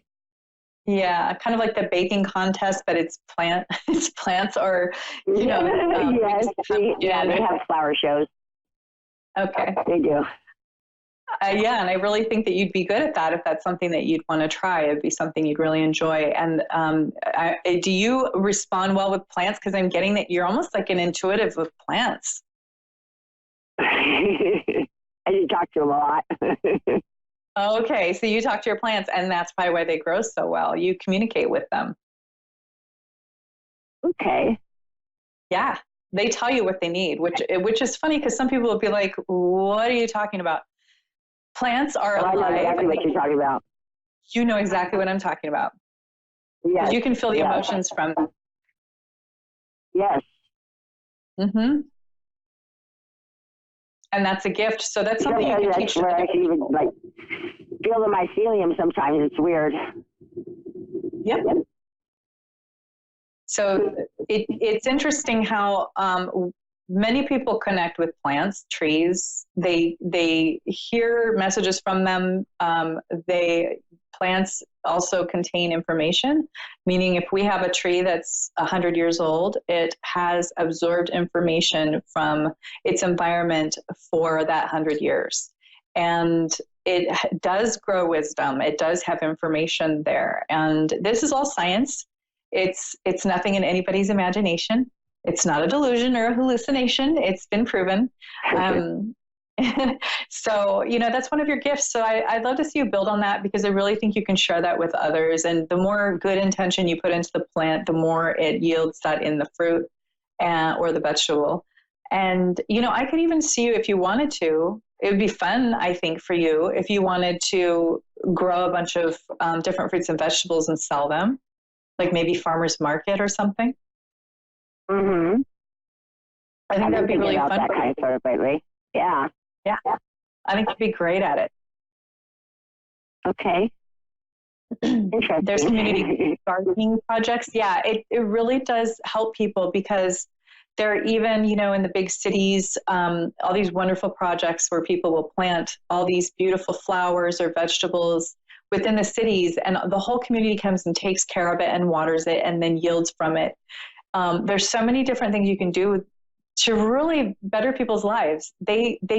When people see a garden, it is very therapeutic. It gives them those negative ions that they need to aid in just decreasing their anxiety. It decreases depression. When you put your hands in the soil, it also contains the negative ions, which human beings need, and we're fully removed from as a whole. Too many people do not do that anymore. And it's even something you could teach if you would like to. And I think you'd have a lot of fun. I know I'm going off on this whole gardening thing, but I just really feel like you would get a lot of joy from it. And a lot of your hobbies could include that for your, that you could teach that to other people, because a lot of people really have no clue what they're doing when it comes to gardening. Right. I hear you. I don't know if the look on my face is guilty right now. What's that?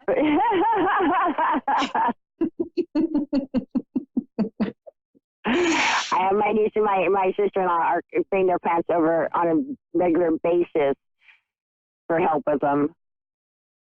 Yeah. I don't know what it is. I mean, they just can't seem to get one to stay alive. I know exactly how that is. So my oldest son moved out, and he would always take care of my plants, and I'm just hoping to keep them alive. I really hope I can. We need you. We can. Oh, how cool is that? Yeah. Is there anything else you'd like to go over? Is there any other questions? Do you have any concerns? Retirement, finances? No. I mean, I'm nowhere near retirement yet, but my mom and dad, they're like traveling right now, and they have this motorhome and they go. And I'd like to, could you tell me, if they're going to have a safe trip home? Yeah, I think that they'll have a safe trip home. They have to go pretty far, don't they? Yes, they do. It's just going to be, I feel like they really love what they're doing, like they're traveling, but there might be a little hiccup with the vehicle. Okay. And they'll be fine. Don't worry. Okay. Like they can figure this out. They've got it. They've done this for so long. They'll be fine. I just see a little hiccup with the vehicle, maybe just a little something under the hood that they have to deal with on the way home, but they'll come home fine. They'll be safe. They're going to have a safe trip home. I feel like your dad really knows how to take care of himself and your mom. Right. Yeah, he does. Mm-hmm. Okay. Well, thank you. You're welcome. And if anything positive comes up, I will definitely get back to you and let you know. That'd be great. Thank you so much. How things turn out. You're welcome. You have a great night. Thank you. You too, sweetheart. Okay. Have fun with those plants. I will. It's kind of, it's not very common to have somebody who knows how to communicate with plants. It's a rare thing these days. So I'm very excited to be able to talk to somebody who knows how to do it. Yeah, it's like people lose contact with the plants. They ignore them. They block them out when it's for their best interest to really get in touch with that and communicate with it. So it is special and unique. And that's one of the reasons why I'm so excited about it too, because you may get some feedback from some people that, it's just plants. Oh, that sounds fun. Have fun with that. But it really is quite an amazing thing. It's rare and it's unique. And oftentimes when somebody, oftentimes when somebody has a green thumb, they're also connected to the earth and the rocks and crystals and things like that. And they can read them well, or they know what benefits they provide people. And in addition, however you take care of your plants and vegetables, you're going to put that intention into the fruit or the yield, and that will benefit the people who consume it. So there's a whole science behind this and energy work and with intuition. So to me, it's very exciting. So I just wanted to let you know that it's fun. It's rare to talk to somebody who's so good at it and who has such a connection with that. Why, thank you. Yeah, you're welcome. You just made my year. Well, thanks for calling in and enjoy the beautiful weather there. Thank you very much. I am. I do every day. Great. Okay, have a wonderful day. And you can contact me anytime on my website, AnnaOlsonIntuitive.com, or on Facebook, Anna Olson Intuitive. And you have a wonderful night. All right. Thank you. You too, Hannah. Okay, good night. So here we had somebody who connects well with plants, and there's so many different types of extrasensory abilities that it can make your head spin. There's 12, and that's one of the rare ones that I've actually connected with a few times, but it's for somebody who connects as well as she does is really exciting. So I wanted to really play off of that and just accentuate the importance of that and how that can be something that not only we can utilize and how special it is and how valuable it is, we can also learn it and develop that ourselves. So I hope you have a great night. Thank you so much for watching. I will talk to you and see you next week, Thursday, 6:30 Pacific Standard Time, 9:30 Eastern Standard Time, Insights into Consciousness. I'm Anna Olson. Have a wonderful night.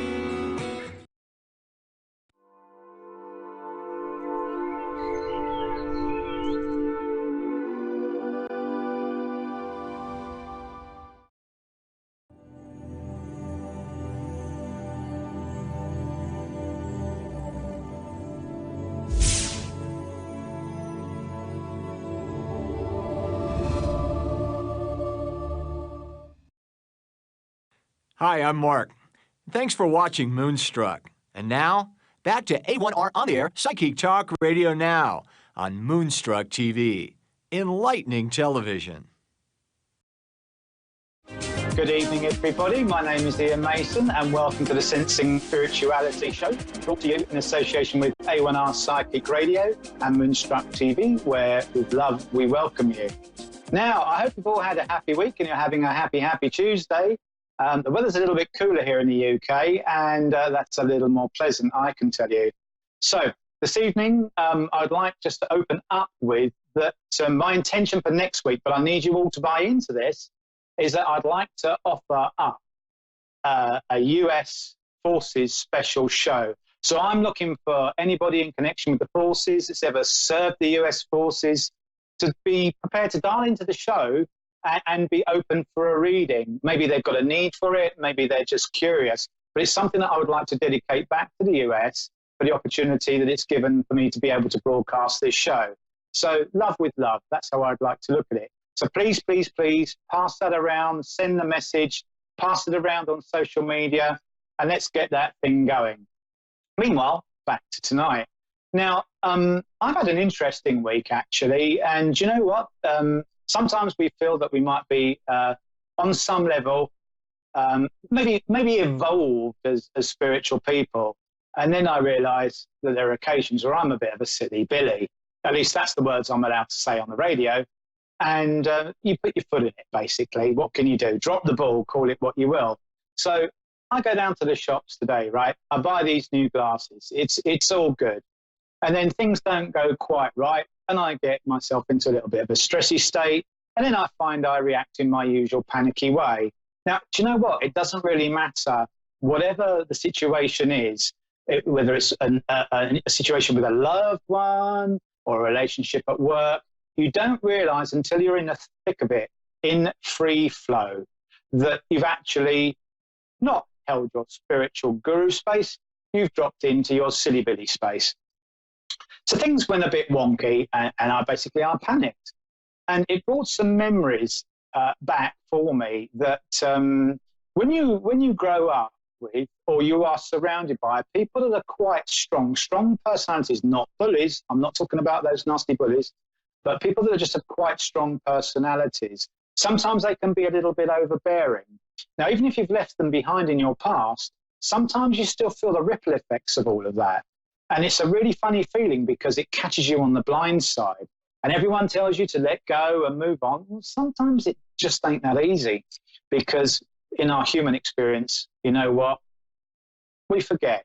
We focus on the issues, the panic, the reactions that we're having, and we don't give ourselves that opportunity to get lost in the experience. Now, what are you talking about, you crazed fool lunatic, I hear you say. And what I'm saying is in that flat, we just switch off. we're on autopilot. We keep going and going and going with this effective self-harm. We beat ourselves up. That's what we do. But if you allow yourself to get lost in the experience, if you just take a breath and go, okay, I'm here. I was a silly Billy. I did do that. But if you allow yourself to be with the situation and just say, I need to look at this from a different way because I don't feel good right now. My stomach's in a knot, my head's spinning. The only way you're going to do that is to give yourself a little bit of distance, because when you focus on the problem that you've got, the challenge, whatever it is, it drags you further and further into it. It's like a magnet. And then we kind of get pulled into this thing that we then say we can't get out of. So this hashtag let go thing, you know, it isn't always easy. But if we can create that little bit of space and just get lost in the experience, when we don't have anything to cling to, that would be our panic. All we've got is what we are literally experiencing. So we have no choice, in a way, to let the experience pass through us. And they come through us just like the sea lapping at the shore. And we feel that it resonates in us. We're aware of the panic, we're aware of the hysteria, but more importantly, because we can see it, we can separate ourselves from it. And in separating ourselves from it, we can just take that time to gather ourselves and choose a different reaction, not react the same way and not be a silly Billy. And what I realized today was that some of this stuff went back to my childhood and I had to put my hands up to that. And in other ways, I had that opportunity when I created that space to say, Ian, it's going to be okay. These people are going to help you sort your specs out. You're going to get it resolved. Just see yourself walking out of that shop with a big smile on your face with everything resolved. And you know what? I felt every emotion known to mankind, I reckon. It was a real old roller coaster, but I survived. I got through it. Now, you can apply that to any situation in your life. And I'm not suggesting that life is all rosy tainted or rose tinted even. But what I am saying to you is that you will always survive and move on. So just don't get stuck in that moment. So I really hope that resonates with you all. And I share that with love. And I just wanted to be really, really honest that with all the work that I do, and I do a lot of work on myself daily, I dropped the ball. And I did today. And you know what? I hope in some ways that's just a little tool that can help you just get through each moment when each situation comes up. Because you see, when you're lost in the experience, you've got no barriers up to anything. So the experiences pass through you and they go on their own because they don't feel good and you let them go by default. And I reckon that's worth sharing with you. Now, I know we have Ivona, if I've said that correctly, on the line. And we're going to welcome even Ivona to the show. So welcome, Ivona. How are you, my lovely, this evening? Hello. Hello, Ivona. How are you? I'm doing great. Fantastic. That's what we like to hear. I wanted to reach out to you is because I have just had some concerns about my relationship with this person I've just been getting to know over the past few months. And he seems to go back and forth with me and just doesn't seem unsure about our connection, but he seems to care for me, you know, and we have a great time together. His name is Dan. Okay. Okay. Well, should we just start off, Ivona, with first of all, have I got your name right? Yeah, it's Ivona. Ivona. Okay, perfect. I don't want to offend you. So most important, my darling. Well, look, excuse me. Let's sense what's around you, and feel that situation first, and see where we go from there. Is that all right with you? I'm sorry. Yes. Yes. I guess so. Perfect. Now that's all good. That's what we like. Now, if what I'm feeling is correct, what I want to say to you is, okay, I just want to see where I'm going with this. Right. Okay. All right. Now, would you understand, or would it make sense for you that in the past you've had people that haven't either been completely straight with you on a relationship level, or been, what I want to say, and I don't mean honest in a negative way, but been straightforward with letting you know where you stand? Sure. Yeah, that's been an issue. Yeah. With people in general, but with him as well. Yes. Okay. And would you understand that in the last 3 years in your life with relationships, this has become almost more of an awareness for you than it was before? Yeah, of course. Sure. Okay. That's why I was hoping for something different. Yeah. No. I okay. Because that's just what I can feel and sense around you. Now, I'm also getting. Okay, perfect. That's good because we want to help you, you see. Now, would you understand what I want to say is a mother figure in spirit for you? So I need to either go mum or grandmother with this. It feels more grandmothery for me, and I want to acknowledge a shorter lady that would be a little fuller in figure for you that comes forward. Pass on. I beg your pardon? I'm sorry, I'm not sure who you're referencing to. Okay, do you understand a figure, like a mother figure for you that would have passed and be in spirit, that feels to me like she's mum's mum and would be a shorter lady, and she's got a nice shape to her, some curves? No, I don't know who you're talking about. Oh, you don't understand her? I don't know who you're referencing to, and it's not necessarily what I was wanting to talk about. So I don't know who you're talking to or who that person is. No. Oh, okay. All right. Well, look, we'll leave that there. It's just I just need to let you know that I've got that connection for you, who's just trying to come through and give you a link in there. But okay. All right. Well, what did they want to say? I don't understand. That's all right. Have you had a mediumistic? That's all right. Have you had a reading with a medium before? Well, I wasn't trying to have a medium reading. Okay, then we won't do that. That's all right. Okay, so we'll sense what's around you then. Okay. Right. I wanted more specifically to know about this one particular person. Yeah. Okay, that's fine. Okay. Now, do you understand at the moment with him that he's back and forth and he's a little bit unsettled in himself? Well, I don't know, because he tells me what it is that he wants and how he feels. But sometimes I wonder if he's just not being authentic with me or himself. Okay. Do you understand him going back and forth with that, though? So although he's communicating it to you, it's not that he's actually kind of carrying it forward or giving it the momentum that you would like, so it becomes one thing or the other. I see. Does that resonate for you? Sure. Yeah. Mhm. Yeah. Okay. Because I just get this funny feeling that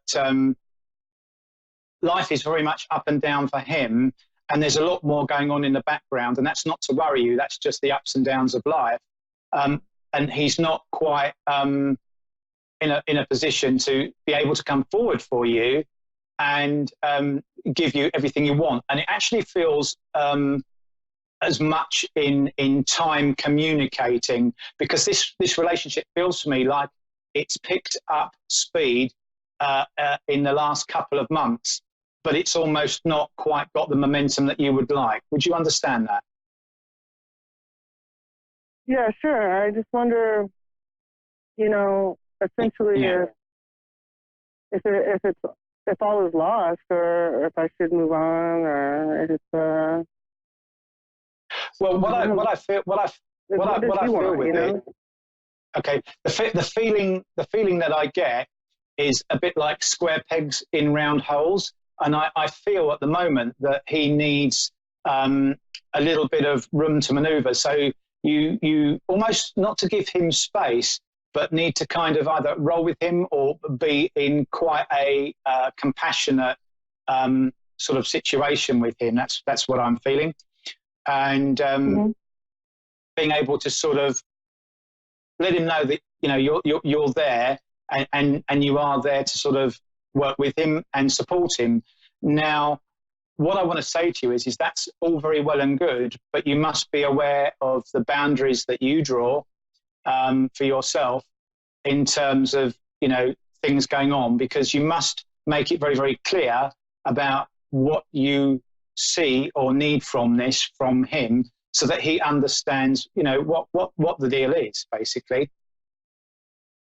because I just feel that, he's in need of that support from you. And that's where you'll build the bond with him, because he feels a little bit out of sorts, almost a little bit off balance. I don't want to say vulnerable, because it doesn't feel like that, but it just feels like he's almost juggling a lot and got a lot on his plate. And actually, he's not communicating that terribly well. And I can just see that the conversations are more snatched moments than they are longer conversations. And that's where I feel for you, you're having difficulty sort of building the connection, because you can't get that time, and he's a little distracted, for want of a choice of words. And that's what I feel about that. Does that sort of resonate for you? Yeah, it does. So you think that he wants me to do something about this, or just to be present? Yeah, no, what I feel, Ivana, is that he very much is a guy that almost needs to be settled and comfortable in his space. He takes time to settle. He needs that support there. And sometimes it's difficult, because we feel that we give more than we receive. Not that you give to get, but obviously this is a relationship. So it needs to, it needs to relate. It makes it and that's difficult for me to even be present sometimes, because it feels still like I'm giving. I don't want to perpetuate the feeling of imbalance, even though I know he doesn't want to either. So. Yeah, no, I understand that, but I've just got this sense of him in a bit of a sort of like a higgledy-piggledy time, and just needing that support right now. And I do feel that will settle down. I just feel he's got a tricky couple of months around him, and sure. It's very I know much what's going on with him that causes all that too. So I'm not completely in the dark or disconnected. No, but I struggle with the idea of what is the right thing to do, aside from being compassionate.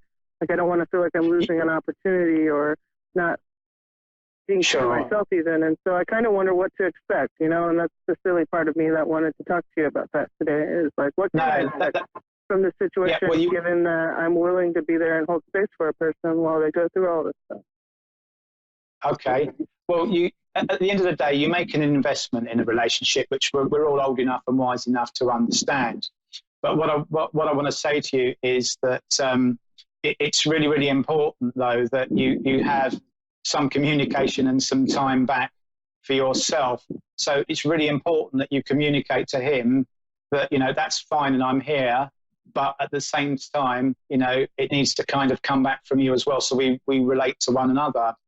And, you pass that very clear message that you get that as well. And if you are still unsure, if you go through over these next couple of months as you understand what that is, then what I would say to you is you just need to sit quietly after each conversation and listen to your heart. Just try and tune into your heart and see what your heart's communicating to you.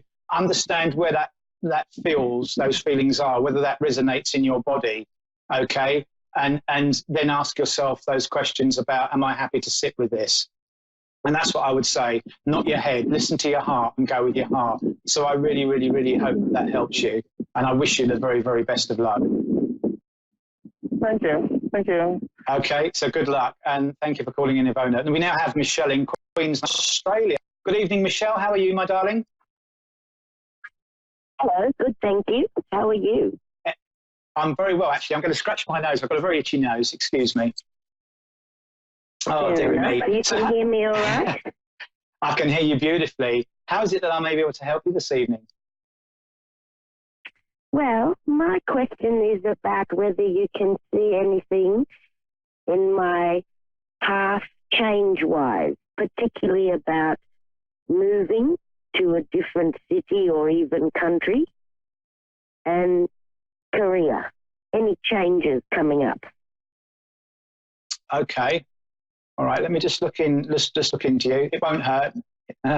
Just a little joke there. Okay. All right. Okay. Okay.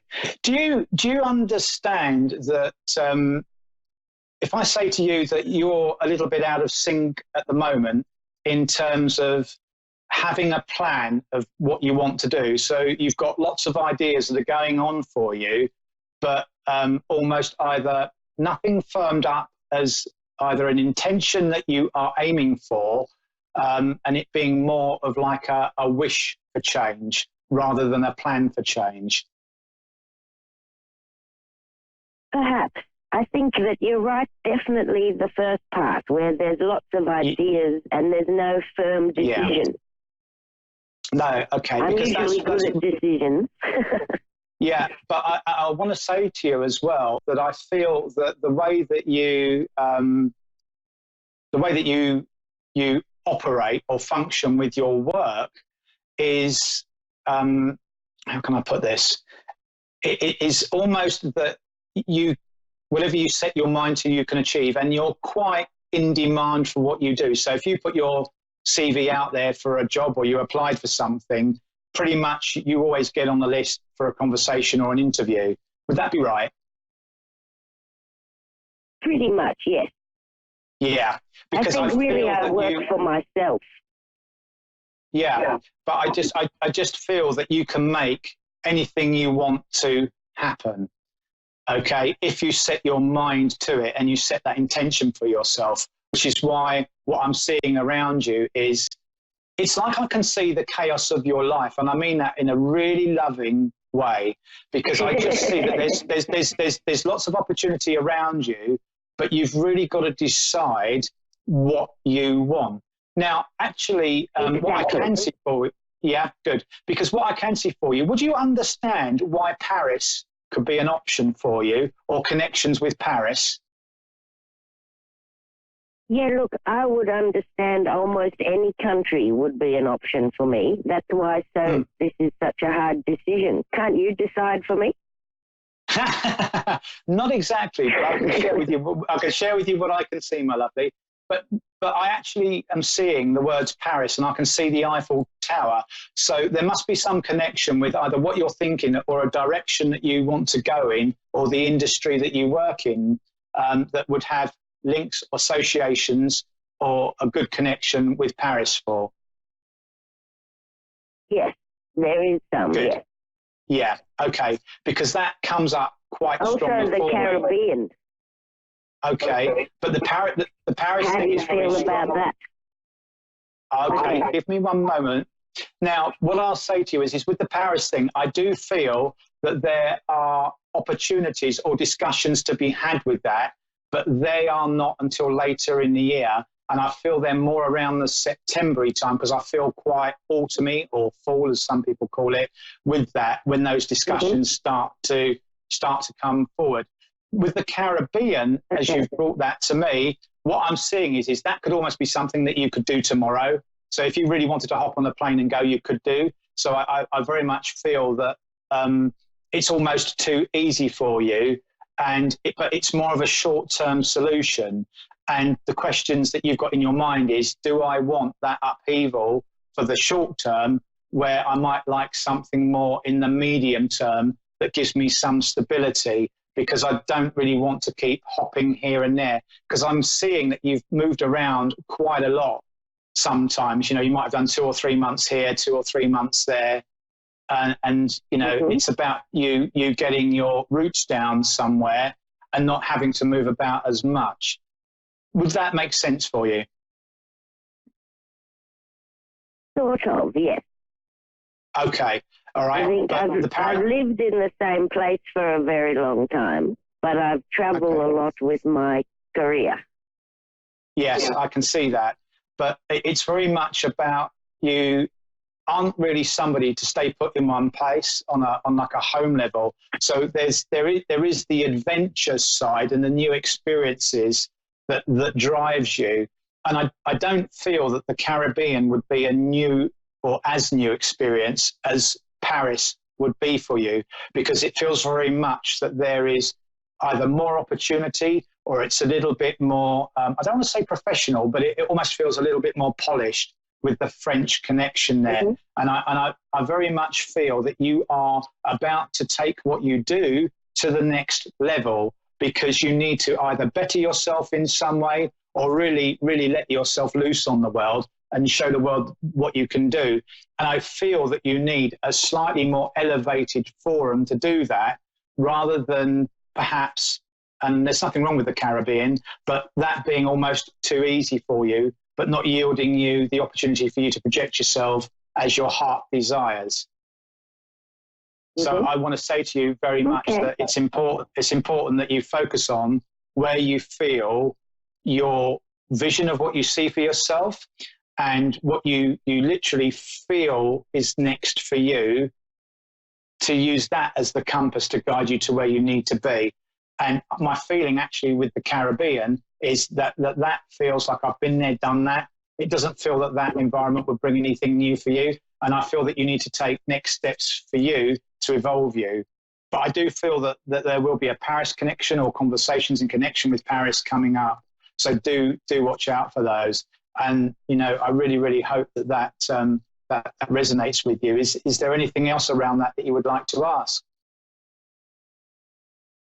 Okay, thank you. Yeah, that's all very interesting. I think okay, and I just want to say to you, does the letter F have significance for a name around work for you as well? The letter F, did you say? Yeah, F for Freddie or F for Faith. I just feel that there's a connection with an F, and this feels significant for me, and I need to give you that. There's a Fred. There's Fred in Paris. There you go. Yeah. There you go. Amazing. So, okay. You know what? I haven't thought of Paris. I've thought of Melbourne. I've thought of Caribbean. I've even thought of America. But Paris I didn't think of. And I did really recently, in the last few days, get an email from someone I know in my industry in Paris called Fred. There we go. So I feel that you've got a little journey or a little exploration there to do. So you go, and we use a word. You're gonna smash it. You know, I know that you excel at whatever you do. In the UK, we say you're going to smash it, and I know that. But I do feel that you almost need to come a little bit out of your comfort zone and just go for it. So with all the love and best wishes I have for you, go do your thing. Thank you very much. You too. You're welcome. You take care now. Lots of love. Bye. Bye. Bye-bye. Okay, well, ladies and gentlemen, isn't it funny how it works when we look what we call introspectively into people's lives and what goes on for them, and just intuitively what comes. And I can only encourage you from that last reading particularly just to be very open and to live your life like that. And going back to how I opened the show with, go through each moment like that. It's never too late. As soon as you become aware you are being a silly Billy, as I was earlier, just go, okay, I choose not to be a silly Billy. Now, what do I feel about this? Because intuitively there, that link that we had in that last reading, that came, and that actually gave our last caller the answers that she wanted. So, you know, go in peace, go enjoy, go in love. It's really important. Enjoy the experiences that you've got. And there's a lovely saying that says, thanks for everything, I have no complaints whatsoever.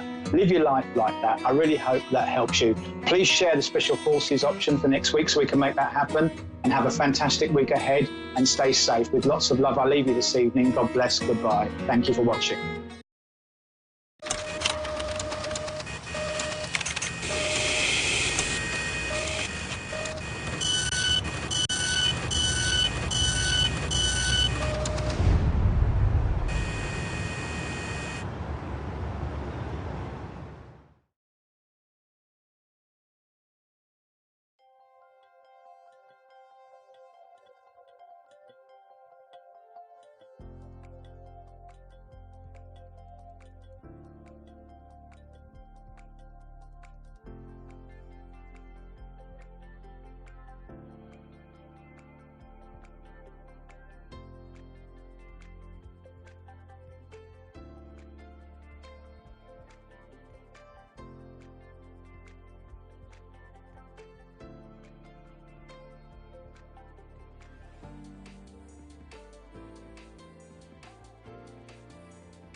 I'm so excited to have you guys all here. My name is Christina Watts. I'm known as the Divine Medium. If you guys don't know me and you're new, what we do on this show is we talk about spiritual stuff, and I'm a type of teacher in heaven, and I came to Earth in 2009 to kind of give the knowledge that I know from heaven. And I got a lot of followers on Facebook right now that are watching live. So if you are on Facebook, you can join Christina K, C-A-Y, Watts, live on Facebook, and throw me some of your questions there. And we'll, after this show off iHeartRadio and iHeart1 and Moonstruck TV, we are going to go and continue live on Facebook for a little bit and finish off these questions. Now, our first question of the night is from Johanna Carrion. She asks, when we daze out, quote unquote, like we are eating and just stop and stare, that someone has to say, hello, Earth to Johanna, why does this happen?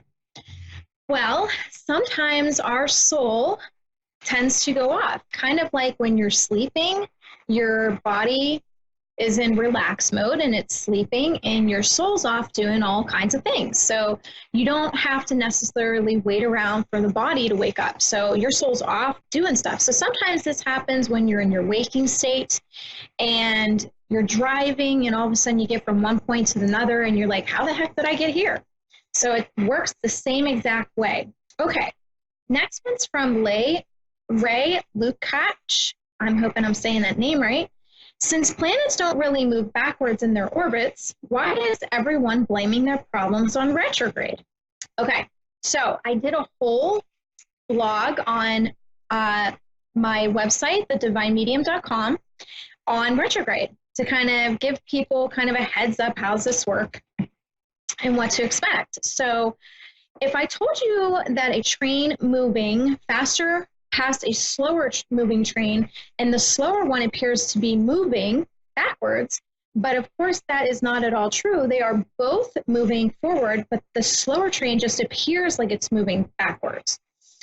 Retrograde planet works the same exact way.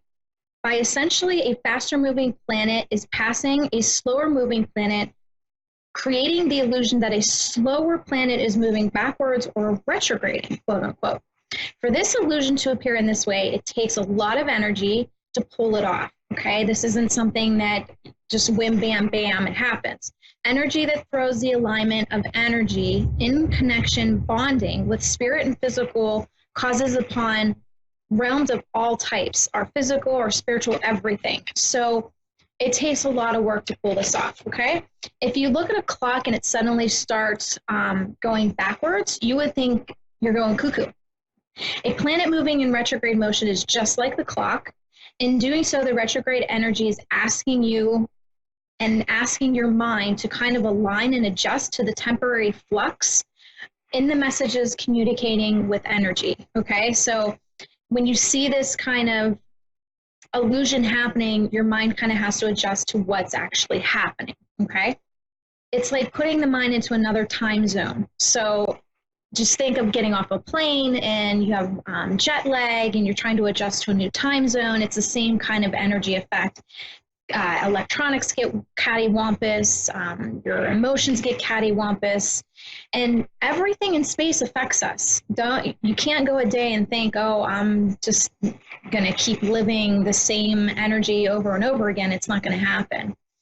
You know when you look at those weird puzzles and you have to kind of fixate your eyes on the puzzle and then it creates the picture past your eyes, you have to kind of fixate your eyes.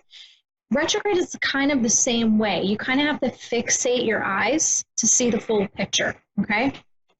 Okay, our next question comes from Melissa Ream. What has been your favorite life so far? Well, that's a doozy. I've had many lives, and I'm probably going to say the Mary Magdalene life was probably one of my top favorites.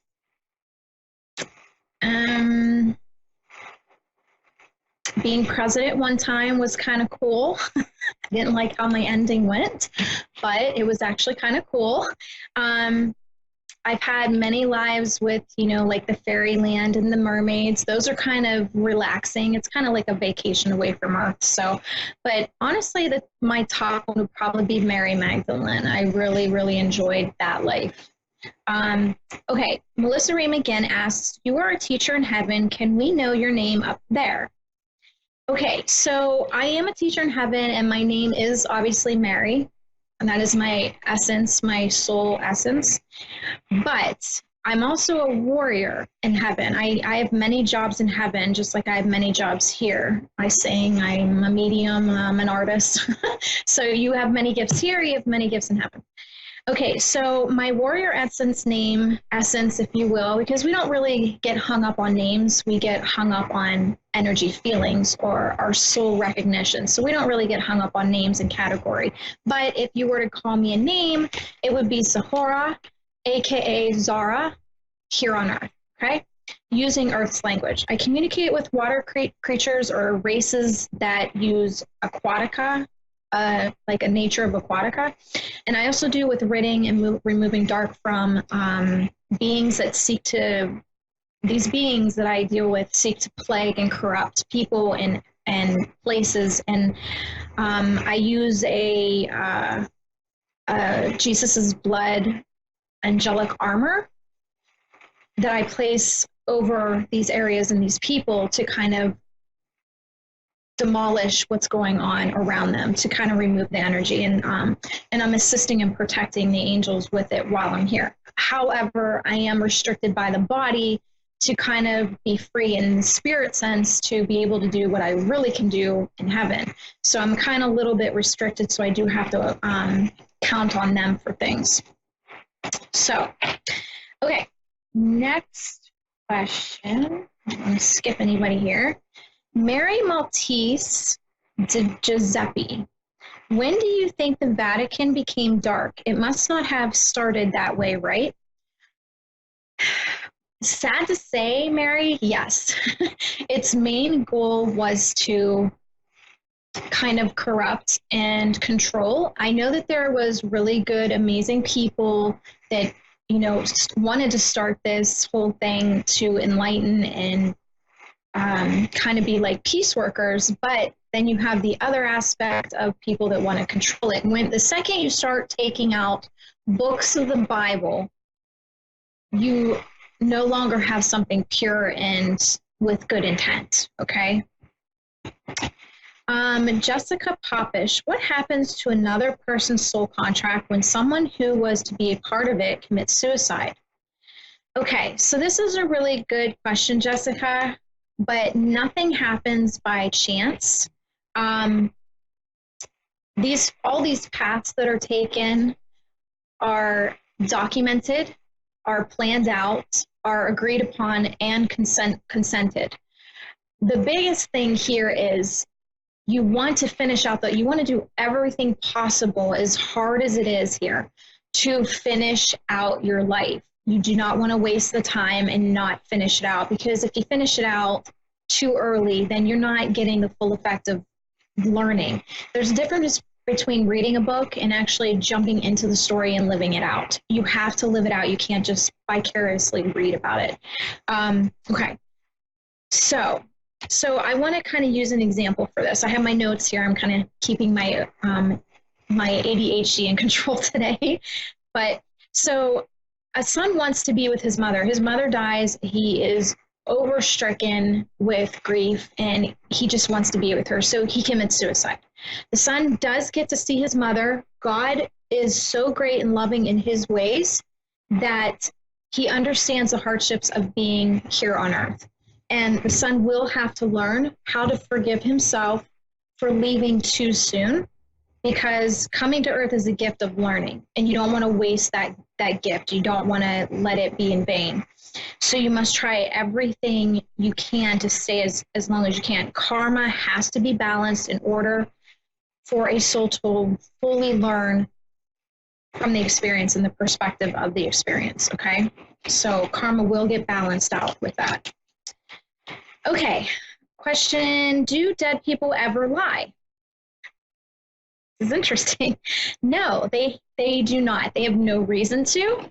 They're in heaven, they're all knowing.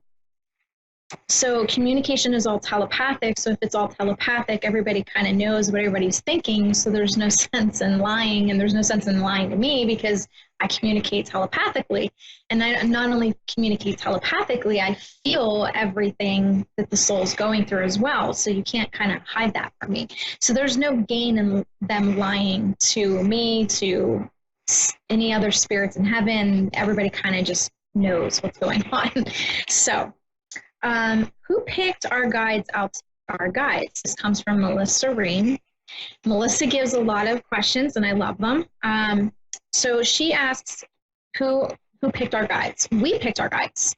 Our soul came up with the soul contract that we wanted to learn from. It's, again, like a big buffet of learning, and we decide what we want to learn from, who we want to learn from. The people in our lives typically do tend to come and repeat lives with us. It's our soul family that come in. So let's say, for example, your dad was your brother at one time. In this life, he decided to be your dad. So everybody has their role to play. But yes, you pick your guides, and you usually pick your guides based off of how you trust them, or what maybe you want to learn from them, or maybe what they want to learn from you. Because I think a lot of people think that guides aren't learning while they're doing this with you, and they truly are. They're learning themselves. My guide Maria is constantly learning things from me, especially because I'm stubborn. So she definitely learns from me and how to handle me. And Yvonne over there can detest to that. So yes, you pick your own guides out. Melissa Ream, again, is our soul made with spiritual gifts, or do we get enlightened and come into something? Okay, here's what I'm going to tell you on that. I think a lot of people think that they don't have gifts, or they think that they have to be a psychic medium, empath, spiritualist to have these amazing gifts and be popular. And I think a lot of that has to do with the ego. Because when you look internally and you really take hold of what your gifts are, they're very interesting to you. So with Melissa Ream, I would say she is a protector and a listener. And her gifts are special to her. And just because they're not a psychic medium doesn't mean they're not important, because everyone's gifts that they decided to come in with are important, no matter how minuscule somebody else might look at it. There are some, you have to be born with the gifts of communication to spirit. Now, everybody can hear their guides. It's training yourself to listen better. Now, listening to spirit, like how I do it every day, is a little different, and that is something you're born with. You can't just train for it. That's not something you can get trained. Now, one of my energies that I came in with in 2009 was to help those that have gifts feel their gifts, understand their gifts, and better use their gifts. That is one of the energies I bring in. I am here to kind of pull that energy out of them so that they can understand and take hold of their gifts better than what they would have had before. And just being around me and listening to the teachings is going to help them do this.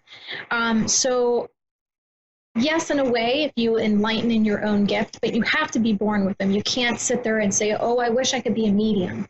I'm going to tell you right now, you do not wish to be this. This is very difficult. You have a lot of responsibility. I think people that willy-nilly think that they can just do this are going to really have to face themselves when they pass and face their life review, because if this wasn't a gift in the first place and they're pushing it on themselves, they can really mess somebody's life up. So I have a lot of responsibility. And if I don't listen to my guides on what I'm supposed to be saying, I can get myself in trouble. I will be the one in trouble, not the person that's listening to me.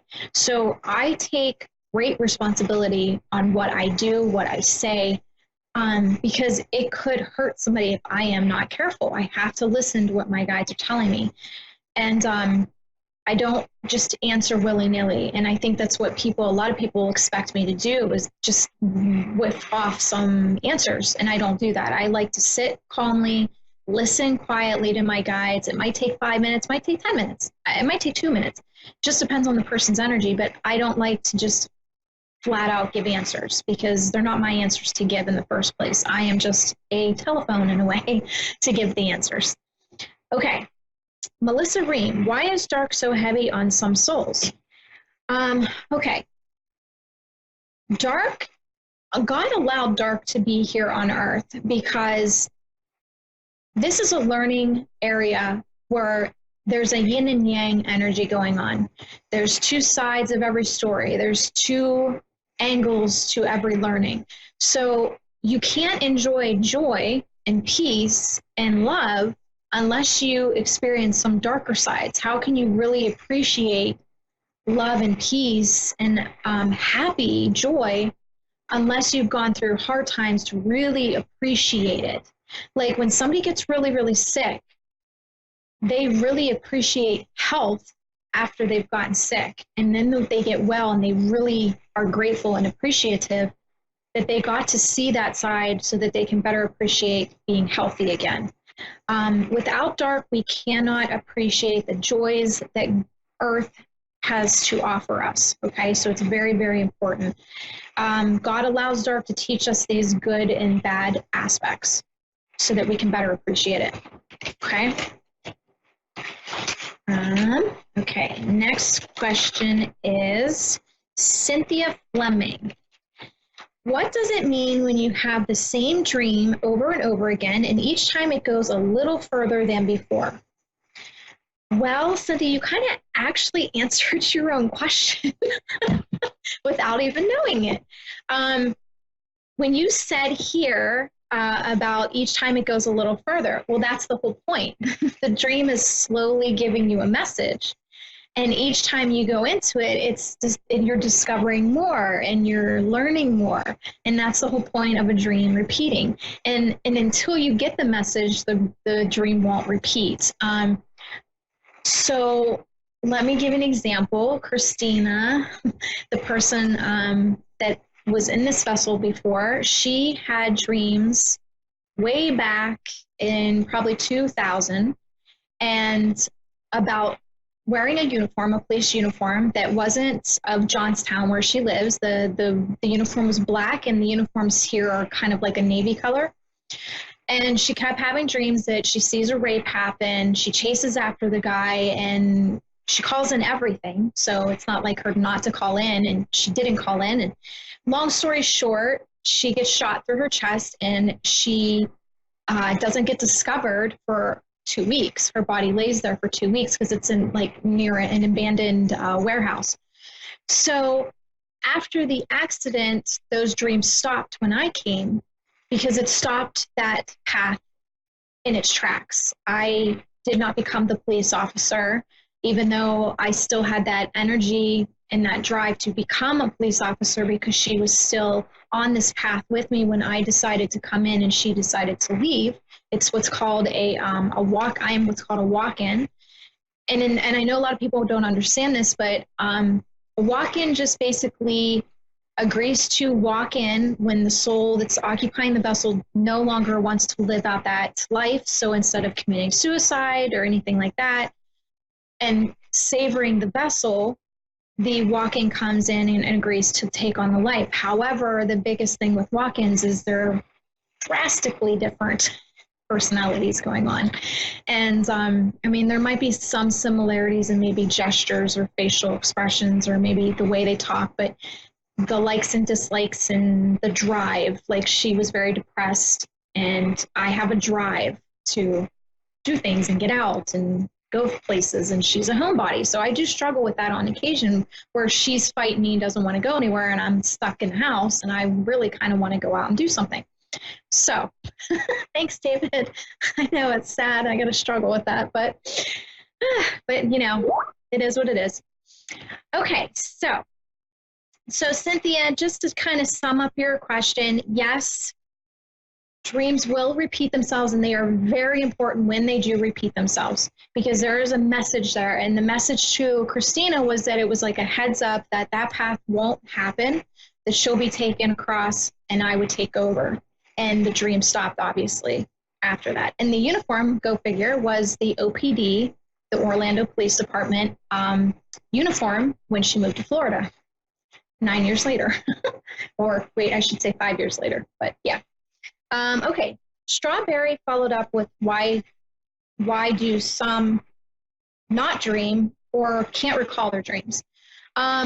This usually happens when a soul is doing so much work in their dream state that it's too much to contain and remember. Now, there is certain crystals that you can have around you that will help you recall dreams, but it's not going to be in like an overload like most people. And that might be because your soul is kind of tapering into learning. So it's taking its time with its learning. So it's gradually taking bits here and there back with it. Now, you might not think you're recalling things, but your soul is, and that's all that matters, basically, in the end of it. And Angela Black had asked the same thing. So I hope Angela Black and Strawberry get their answer with that. So, okay, we are 7 minutes in, or 7 minutes left to go. Okay, so Heather chose, why do some crystals crack, not break, but crack on the inside around a person? This has to do with their energy. Your energy corresponds with a crystal. For example, I have an angelite that's very baby blue. And when I have it in a window, it's absorbing, it's changing its energy to protect the house. So it tends to come off like a light gray, and it's no longer baby blue anymore. So it's kind of sad to see that baby blue go away because it's so beautiful, and then it gets this like dingy look to it. But at least I know it's doing its job. So crystals do, I'm sorry, my nose is so itchy. Crystals do change their molecular structure based off who and what is around them. Like sometimes even a selenite, you'll see will go even like, maybe there's clear parts to a selenite, and all of a sudden you'll see it go just bright white, and there's no clear anymore to it. Okay, it's almost like it filled itself up with more selenite. Okay, Tabitha Ray, what are some reasons people are not ready to hear their guides? A lot of the times it is because they are not ready to change things in their life that their spirit guides want to show them. So they're kind of stubborn, or they're comfortable and they don't want to. I think everybody is listening to their guides. They just don't want to admit to what their guides have them doing. So yeah, they don't want to move their feet, and their guides are telling them, go, go, do, do, do. So, okay, let's see. Michelle Atkins, are you able to call someone into your dreams live or past? Actually, yes, you can. If you're feeling like you miss somebody, most of the time when you dream about a loved one, it is actually them. They are visiting you. So take this time to talk to them, to get to know them in their spirit form. And when it's somebody living, this usually happens when they're going through something and they're calling to your soul for help. Now, a lot of people are going to say, well, why would I do that with an ex-boyfriend? Well, just because he's an ex-boyfriend here doesn't mean he's an ex-boyfriend soul-wise. So his soul may be calling to you for some kind of help with some learning that he's still doing here. And you might not remember everything that's said or everything you're experiencing with that soul. That's not the case. The soul knows what's learned, and the soul knows what to listen to. When it comes back to the physical, it's a whole different issue. I think a lot of people think that the soul and vessel are one, but they're really not. It's two separate entities. Like when I talk to ICU patients, I'm talking to the soul, and the body's just laying there in dreamland. Like the body's sleeping, and I'm talking to the soul that's in the dreamland soul state of deciding to stay or go. So it's the same effect, okay? It's just I'm able to talk to them in that state of mind. Whereas your soul, like you might be calling the ex in. You might think you're having dreams of them, and they're doing it to you, but it's actually sometimes you're doing it to them because maybe there's some unfinished business that you need to clear up, and maybe you didn't learn what you were meant to learn. So you're asking them to come and kind of show you something. Okay, next, Lisa Jones Veritek. What does it mean when you felt like a drop of rain fall on your arm and then go to touch it and nothing's wet? Nothing's wet. This followed by Heidi Adahide saying this happens to her a lot, but as a vibration, she thinks it's her phone, but isn't. This is spirit touching you. Sometimes it might feel like something wet dropped on you. It might feel like a bug is crawling on you. It might feel like little needle points, tapping into your skin. I know Maria, when she wants to talk to me or makes me pay attention to something, she'll do like little needle points on my shoulder blade. And sometimes it'll really, really itch. Now, Yvonne gets a lot of itching on her back. So, and that's her guides talking, or she gets like jabs in her shoulders, and that's just spirit talking to her. But it's based off of your guide and your loved ones around you, how they specifically communicate with you. They could be using tapping, they could be using poking, wet drops, bugs, anything. They will use anything to communicate with you. So just be open-minded and go, okay, that was spirit. Oh, hi, I acknowledge you. Is there something you want to tell me? Can you tell it to my mind and help me pay attention to the message? So with that said, that was our last question of the night. And tonight has been so fun. And I hope you guys continue to watch on Facebook Live on my page, in the Divine Medium page. And continue watching. Guys, join YouTube. We are doing a lot of fun stuff with YouTube now. I'm doing these really cool charmed readings where I'm doing intuitive charm readings, and you can check those out. They're really fun. So join the YouTube channel, The Divine Medium Christina K, and I am looking forward to next week. We are going to talk about the Knights Templar next week. Me and Yvonne are going to sit side by side, and we're going to talk Knights Templar. Very, very cool, and I hope you guys join in at 8 p.m. Eastern Standard Time next Wednesday for that. It's going to be so fun.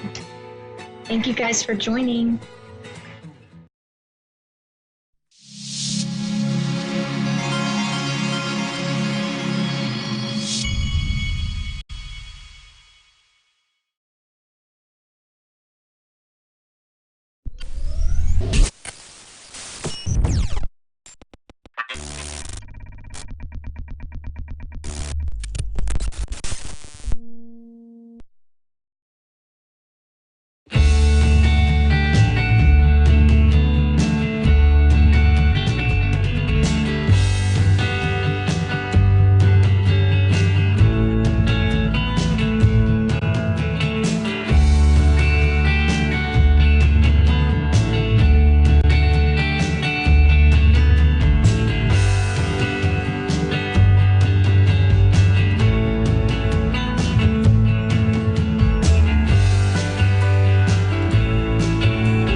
Hello, everyone. I'm Colleen van der Zijden, and this is Creating an Inspired Life. Thank you so much for watching and listening tonight. I am a medium, and as a medium, I connect in with our loved ones on the other side. And I'm also a certified life coach. And as a life coach, I help people basically handle their problems. I help them get back to who they truly are so that they feel empowered and confident in moving forward in their lives, recognizing they have the power to change their lives. And this is what I do all the time, just help people live a better life. Today's coaching tip is all about being deliberately bold. When I think of being deliberately bold, I feel very empowered with that thought. It seems to be something that gives me a feeling of confidence. Being deliberate is acting with intention, making conscious choices and decisions, okay? Being bold implies a bit of fearlessness, some courage and some bravery. That doesn't mean that we're not scared, but being bold means we act anyway and we take action, no matter what, if we have fear or not. When we are deliberately bold, we consciously choose to take the action.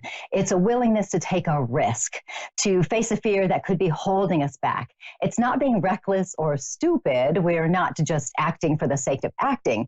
We involve an intention with it and a conscious decision. The other day, I was talking with a friend and explaining my thoughts on being deliberately bold.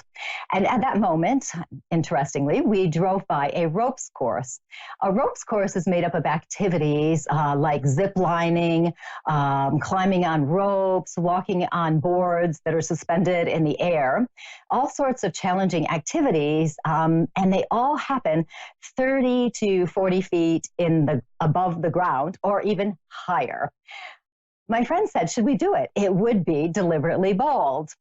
His question was particularly interesting because we had already talked a little bit about my fear of heights. You know, I'd said I would not to jump out of an airplane, that kind of thing. So we'd already talked about these things, but his comment saying it would be deliberately bold and saying we should do it because it would be kind of made me go, maybe we should check it out. So we did turn around and we went back.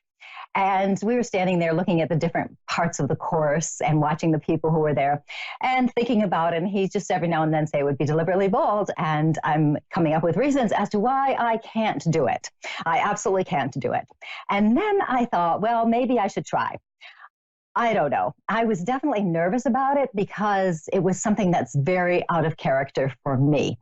But it would be deliberately bold. I'm not as physically strong as I once was when I went to the gym all of the time. And the fear of heights is significant. Add to the fear of actually doing the course was the fact that the last thing you had to do to get back to the ground was jump off of a platform. Jumping off of a platform when you have a fear of heights is a pretty big hurdle. There are protective devices. It's not like you're just jumping. You know, they have cables and everything. So it really is safe, but it's still scary, especially if that's the only way down. If we hadn't been talking about being deliberately bold, I would have said, no, I am definitely not doing this. But if I want to be deliberately bold, shouldn't I try something that I wouldn't normally do? This was definitely something I wouldn't normally do. And I felt that this challenge was important. It seemed like a way to dig deep, you know, get back into my power to see if it was even possible that I could do this. How many times have we not done something because we're too scared? It can be simple, like not speaking your truth because you don't want to offend somebody, so that might be too scary for you. Or it could be looking at a different viewpoint or a different perspective and having to change your mind, and you just don't want to step out of your comfort zone.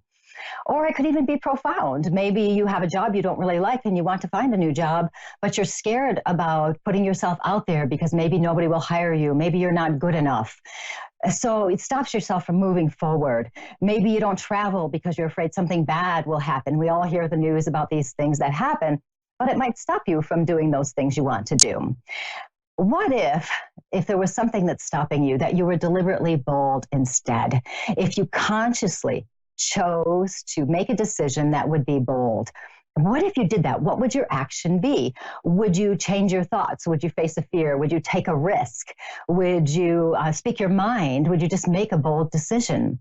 I was talking to a woman the other day who was really struggling in her relationship, and she was telling me it wasn't feeling right anymore, and she was very unhappy. Her comments went in circles. She needed to stay in the relationship for these reasons, and she needed to leave for those reasons. And she went back and forth and back and forth. She was stuck in the thoughts in her head, and her emotions were all over the place.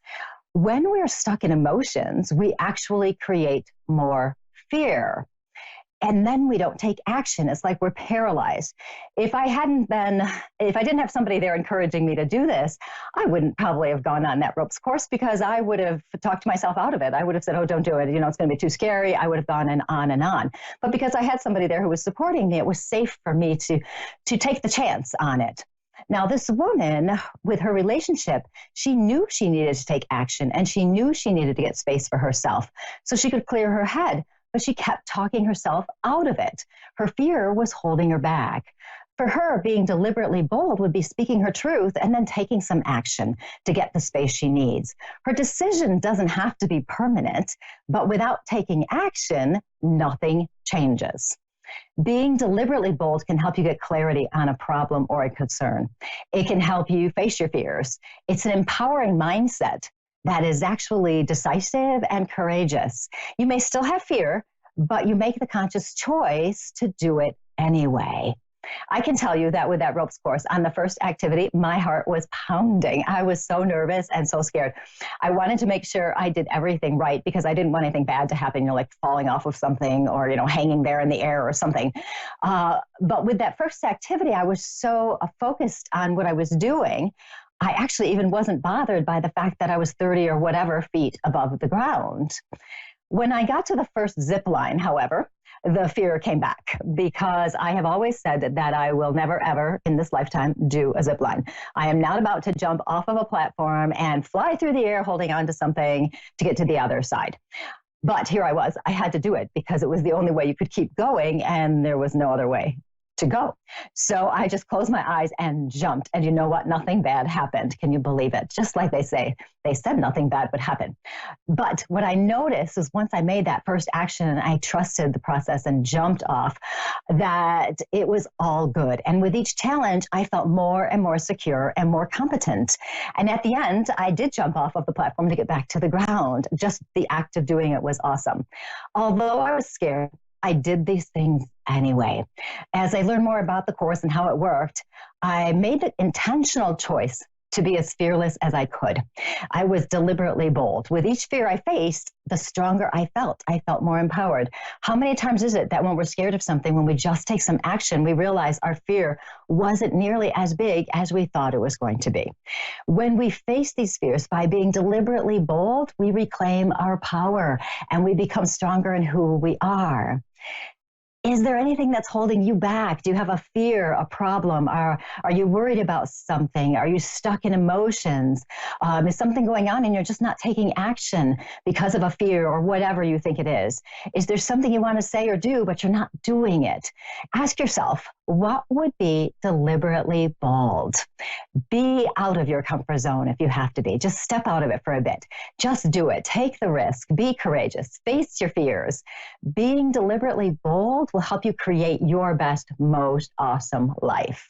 And I can tell you that if I did that course, I'm sure you can do some things too, because I thought that would never happen. So it was really a miracle, let me tell you. And that is my coaching tip of the day, being deliberately bold. You can reach me at my website, psychicmediumcolleen.com, as well as on Facebook, Colleen van der Zijden, medium and intuitive life coach. Now we are going to go on to our first caller. We have Zodi from West Palm Beach in Florida. Zodi, how are you tonight? I'm good. How are you? Good. And how can I help you? I was actually looking to try to connect with my brother. Okay. And was he on the younger side when he passes? Because I have a younger man here. I'm sorry? Was he on the younger side when he passed? Because I have a younger man here. Okay. And would you understand him being somebody who, this is interesting, a little bit, well, you know how we don't speak our mind? He speaks his mind. Does he say whatever he wants to say without really any regard to how it comes across? For the most part, yeah. Yeah. Okay. Because I get somebody who's like that, and he feels a little reckless to me, in that he doesn't really always plan things out all the way. He doesn't always think things through all the way. And I feel him just saying whatever he wants to. But I also want to point out, though, that he is not like this all the time, because he's actually a very sensitive person. Would you understand him being a sensitive person? Hello? Yes. Can you hear me? Would you understand him being a sensitive person? Okay. Okay, as long as you can hear me. So we'll see what happens. So I'll just keep talking about him for just a few minutes as we check in and see what's going on with the sound here. But for this person, I can feel him being sensitive. I can feel him being somebody who actually kind of protects himself a little bit. And it is interesting that I have somebody like that coming in tonight when I'm talking about being bold and speaking your mind. There is, of course, you do want to take, okay. Are y'all back again for me, Zodi, here? Yes. Sorry, I don't know what happened. Oh, who knows? You know, technology, it's just the way it is. So I was saying that your brother feels very sensitive to me. It feels like he feels things very deeply. Would you understand that? Yes. Okay. And would you also understand that he hides himself behind a different kind of persona? So he acts a certain way. It's kind of like he's trying to cover up how sensitive he is. Do you understand that as well? Yes. Okay, I'm pretty sure I have him then. I like to make sure before I get going. I do want to tell you, he seems like a fun kid to me, and he seems like somebody who, when things are going well for him, he can be very charming and so much fun. I do feel a little bit, I want to call it, of a tortured soul, if you will, because I feel like he has a lot of questions about himself, how he fits into life, all of those things. And what's coming through very strongly is I feel like he wants to make an apology to people here. Because he gives me the impression that part of his passing, if not all of it, is caused by his own actions. Does he do something that helps him cross over to the other side? Yeah, he did. Okay. And you notice how gentle I was with that, because I didn't want to just come right out and say that, because he's telling me he wants to apologize for that. He's not a person who would intentionally hurt people. And I know sometimes he says things that do hurt people, but it's not on purpose. It's just that he's struggling. He has some struggles there. And he wants to apologize to everybody, basically, to tell them he's really sorry. He says he would never have intended to cause pain to someone else, okay? It's not a decision he would make consciously. It just happens. I also get the impression he's trying to protect himself, you know, that this is the only option for him, okay? So, and I do feel that recklessness around him as he's talking about this. He doesn't want to talk about the bad things. He wants to talk about the good things. Would you understand who has the dog in the family? My mom. Okay, so I want to talk about a dog for a minute. Does he very much love the dog? Yeah, he did, one of them. Okay, because I want to talk about a dog, and when I feel the dog, when he's showing it to me, I get this sense of safe. He feels safe. You know, he doesn't have to deal with issues and problems that are around him or anything like that. Would you understand him as well, being quite good at math, but not really good at math classes? Probably. Because the way he's showing himself to me, I feel like he can figure so many different things out. He can figure lots of things out, but I don't feel him really liking, you know how in math classes, you know, way back, you know, they make you do the work and stuff. I feel like he just doesn't want to do that. So, you know, there's a little stubbornness there. Does that make a little bit of sense? Yeah. Okay. He's kind of one where you can't really tell him what to do. He's just going to do what he wants to do. Which is interesting. Yeah. Because it's almost as though if somebody tells him what to do, he's going to do the opposite just because he can. And just kind of prove that he's the one in control. So he doesn't really, how can I put it? He just doesn't listen. He's not going to listen, and that's just the way it is. Okay. He's actually talking about you, and he says you did such a good job of trying to help him out. I know you had your little sibling things that we all have, but he said you did such a good job of trying to help him, because I actually feel like you were asking him questions, you know, like, how are you doing, and trying to kind of get through to him. Did you try to get through to him? Yeah, I did. Okay. And he also tells me he didn't listen to you either. But he wants to thank you for that. Yeah. He wants to thank you, though, because even though it doesn't look like he's listening to you, he is hearing you. He's just not taking action. He's just not making the changes that would really help. And I know you started out very gently with this, trying to help him. And then I know you got stronger in the things you were saying. I also understand it was very hard on you because you kind of felt like you're beating your head against a wall, you know, and for you to be able to let him do his own thing, you know, without trying to control him is very hard. It's very hard to let that go, because you see the path he's on and you know that this is just not going to be good. and you can't do anything about it. But he wants to thank you for trying to help him out, for being there for him, even though he doesn't show you it, okay? So he wants to thank you now for that. And as he's doing it, there's a lot of love coming through, because he says that you have taken his experience of his passing and you've used it to kind of help other people. He says when other people have problems and stuff, you're there for them and you're giving them good advice and you're kind of guiding them. Have you noticed that you've been doing that more and more? Yeah. Yeah. And in a way, you're doing it because you're honoring him. You're doing it to show him how much you love him. And you want to make sure other people don't have to go through bad things like your family had to go through. So you want to help other people that way. And because your heart is open in that way, you're attracting more people to you who need your love, your support, your guidance. Whether you know them very well or not doesn't make a difference. They will come to you. And every time you help somebody else, it's as though you're helping your brother as well. I know it's too late to help him here in the physical, but it makes him so proud to recognize that you are doing this, and it really makes him happy. So continue on with doing that, with helping other people. He sends you so much love. This is interesting. Do you have something of his?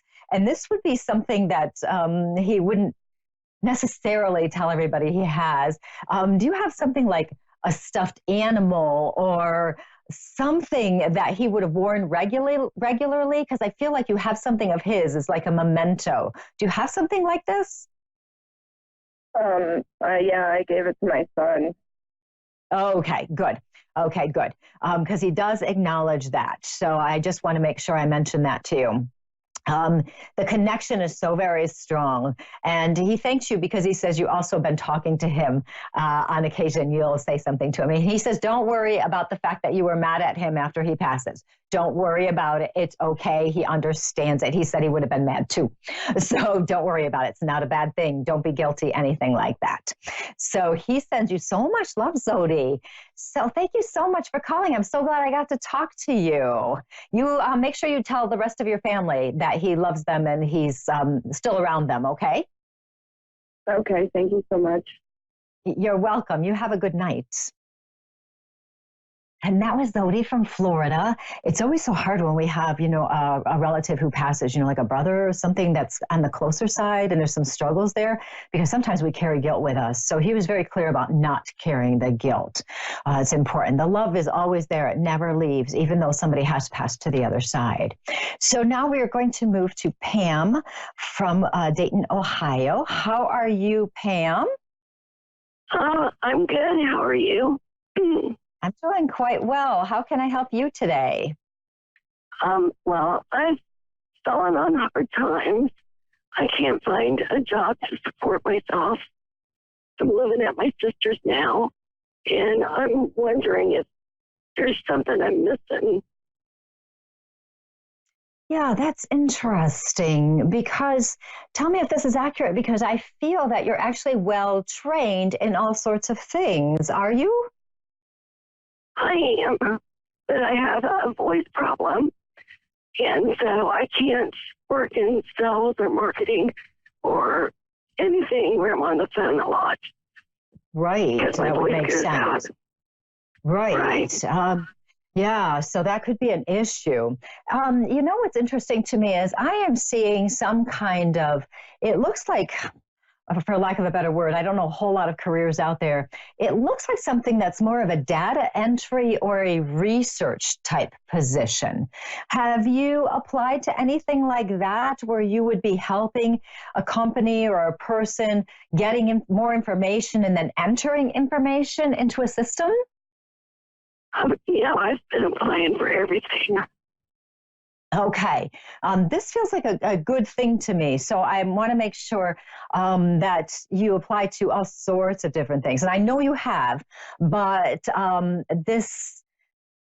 it almost feels like a small company, somebody has their own place, like a lawyer or something like that. Have you applied to a lawyer's office to help there at all?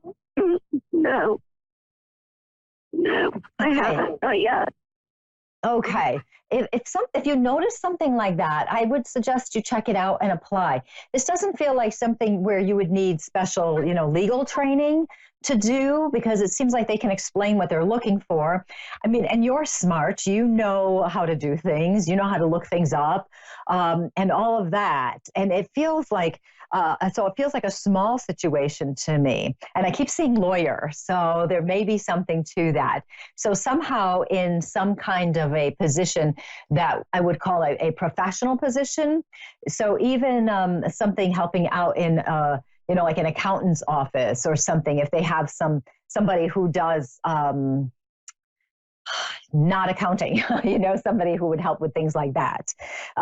So that actually feels good to me. So I'll put that out there for you. The thing is too, and I know you've been applying in all sorts of places, and it's the feeling of the frustration is actually kind of strong there, of not knowing which direction to go next. You keep trying and nothing is coming of it. And that's, I think, part of the reason why I keep feeling the smaller situation there, with somebody who's willing to hire somebody who's, not 12, or 18, that feeling there too. The thing is, it seems to me that you've had so many different experiences in your lifetime, and you've been very good about handling things as positively as possible. And this one is starting to really kind of get you down, because you're starting to feel like you're never going to have a position. And you're starting to feel like you don't want to be a burden on somebody else. You don't want to be feeling like you're imposing on somebody else. Does that make sense for you? That does. And I also feel like my ex, we're not divorced yet, but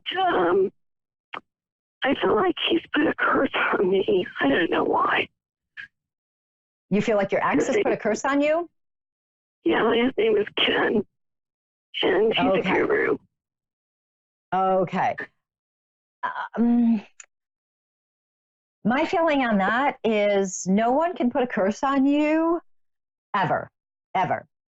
Okay. So if you feel like the reason you would feel like there's a curse on you is because you feel out of control. It feels like you have bad luck, bad things going one after another. You can't control it. You can't fix it. That kind of thing. For me, when I feel that kind of energy, what I always want to tell people, and I always do tell people, is that that means they have to reconnect to themselves again. They have to reconnect to their inner power. Because if you're feeling like somebody put a curse on you, even if it's just a passing thought, that means you are right now giving your power to someone else. You're actually saying that someone else has power over you.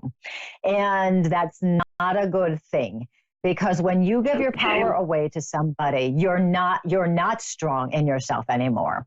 So I would suggest, speaking and moving into coaching mode rather than the mediumship psychic mode for a moment, I would suggest as a coach, what you would want to do is set up some intentions.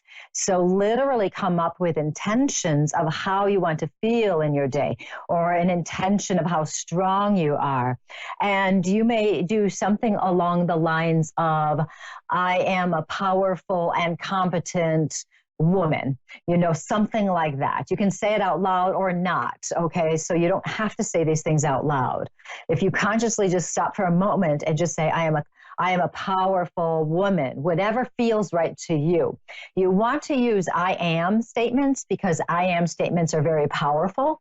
They make whatever you're saying in the present right now. You might want to say something about being competent, so it gets your power back to recognize that you can have a job and you'll be good at it. So you want to say something about yourself being powerful, something along the lines of competency. You might want to say something about trusting the universe to bring you exactly what you need. So you're trusting, if you believe in a God, you're trusting in God, you're trusting in the energies around you to help you. Okay, that's not giving your power away, that's trusting in the process of things. So that may be very important for you. I've been asking for a lot of help from the other side, and I'm wondering if you're picking up on any of my friends or family on the other side of the bell. Well, and that may be what's happening. I've only got a couple of minutes left, so I don't really have time to connect in with them. But that may be what's happening, because when I get information, when I'm talking to somebody, it's coming from someplace else. I kind of channel it through, and the support. And it's great that you talk to the people on the other side, because they will support you. They will help. Okay, so you can ask for help. You can just tell them what you think, and they can actually give you some intuitive guidance. You might feel something and all of a sudden know what to do, what action to take. Something could just happen. So keep talking to the people on the other side. And while you do that, definitely think about doing some intentions. When you do intentions, add the emotion with it. I want to be happy today. I want to feel empowered, or I am empowered today. I am happy today. I am a person who can handle my life. Those kinds of things. If you Google intentions, you'll be able to get all sorts of stuff. Louise Hay has many intentions out there that you can find. And so you can read through some that other people have written, and you may find something that really helps you and that speaks to you. So I would suggest doing that. At the same time, keep looking for that job. Look for smaller companies, okay, where you might do something with data entry or research, something like that. That will really help you. And because I do feel something coming. So Pam, thank you so much for calling in tonight. I'm so happy I got to talk to you. I'll send you lots of positive energies on your job search, so you have that. Okay. And thank you so much. You're welcome. You have a great night. And that was Pam from Ohio. And it's so nice to talk to people from all over the place on this show. I want to thank you so much for watching and listening. I'm Colleen van der Zijden, and this was Creating an Inspired Life. You can connect with me at psychicmediumcolleen.com, and as well as on Facebook, Colleen van der Zijden, medium and intuitive life coach. You guys have a great week, and I will talk to you next week. Goodbye.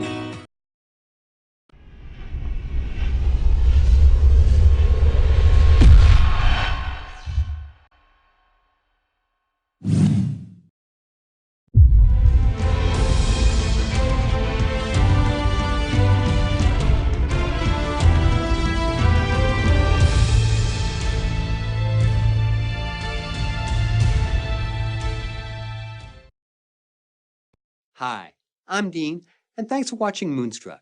And now back to A1R on the air, Psychic Talk Radio, now on Moonstruck TV, enlightening television. Hello, everyone. This is Fiona. Here's the medium I am power, and you and I listen to Avid Advice Show, and I have my sister, beautiful sister, Psychic Bella Love, in the studio as well. Hello, Bella. How are you doing? Hi, I'm good, Fiona. How are you? I'm doing actually very good. I'm better say doing fantastic, because it was a very crazy weekend, and a lot to do, a lot of clients, Bruno Del Mar office, in Abbott. So basically, I don't even know how to handle. It's kind of too much, but it sounds like I can't really see more than 3 or 4 people at the office, and then for the hypno, and then my clients calling me almost 24 hours and 7 days from everywhere. So I have to actually answer them too, because basically when I'm working with someone, do the hypno and all this stuff, basically I can take Avid and I can take a chat. So it sounds like that everybody was like, where are you, Fiona? Why you did not answer my chat? Where are you, Fiona? Why you're not answering my call? Because normally I do. So I just explained that, well, sweetheart, it just was in the hypno session. Well, I will come back about 3 hours. So it was cool. But thank God, I'm super happy. We got a lot of few awesome customers, and I'm Avid Advice, and I'm super happy with Avid Advice, and I'm very happy I heard about a couple nice advisors been already approved or passed test. So hopefully we will have more advisors that already been approved by Abbott. So I don't know when, but it will be soon. That's awesome. And a huge congratulations to them, because I had to go through the test. They are not easy. Mm-hmm. So, they must be amazing if they could pass that. I know, but they just passed the interview and the test as a, psychic test for almost half an hour. But the real test, which is they had to write, is still on. So basically, they had another step 2 come to Abbott. So hopefully they will pass that, because that one is a little bit harder than the first one. Oh, yes. No, they really make sure, like, you're not a criminal, you're really psychic, you know what you're talking about. Yes, so exactly. I was like kind of a nervous wreck all weekend when I was like knowing like it was going to be my turn. Oh, baby, I know. But you've been fantastic. So you make me proud. Well, really thank you. So and we have amazing clients. We have absolutely amazing advisors on Abbott. I share clients with quite a few of them, you know, and they really love the people that they get to talk to, like if I'm not available and everything. So and they're very happy that 24 hours a day you can get the top-notch service. Top-notch service. I know. So basically, I feel cool too. So I'm super happy for them. So we congratulate them. Hopefully, they will pass the last one, and it will happen soon. Yes. And I have to say just one thing that a client told me, because she said a lot of times when you call other sites, you're talking to an advisor and they're kind of like annoyed, like, oh, you're asking that question again, or like, oh, you know, why are you bothering me? Like, you called me twice this week. And she said, you know, it's not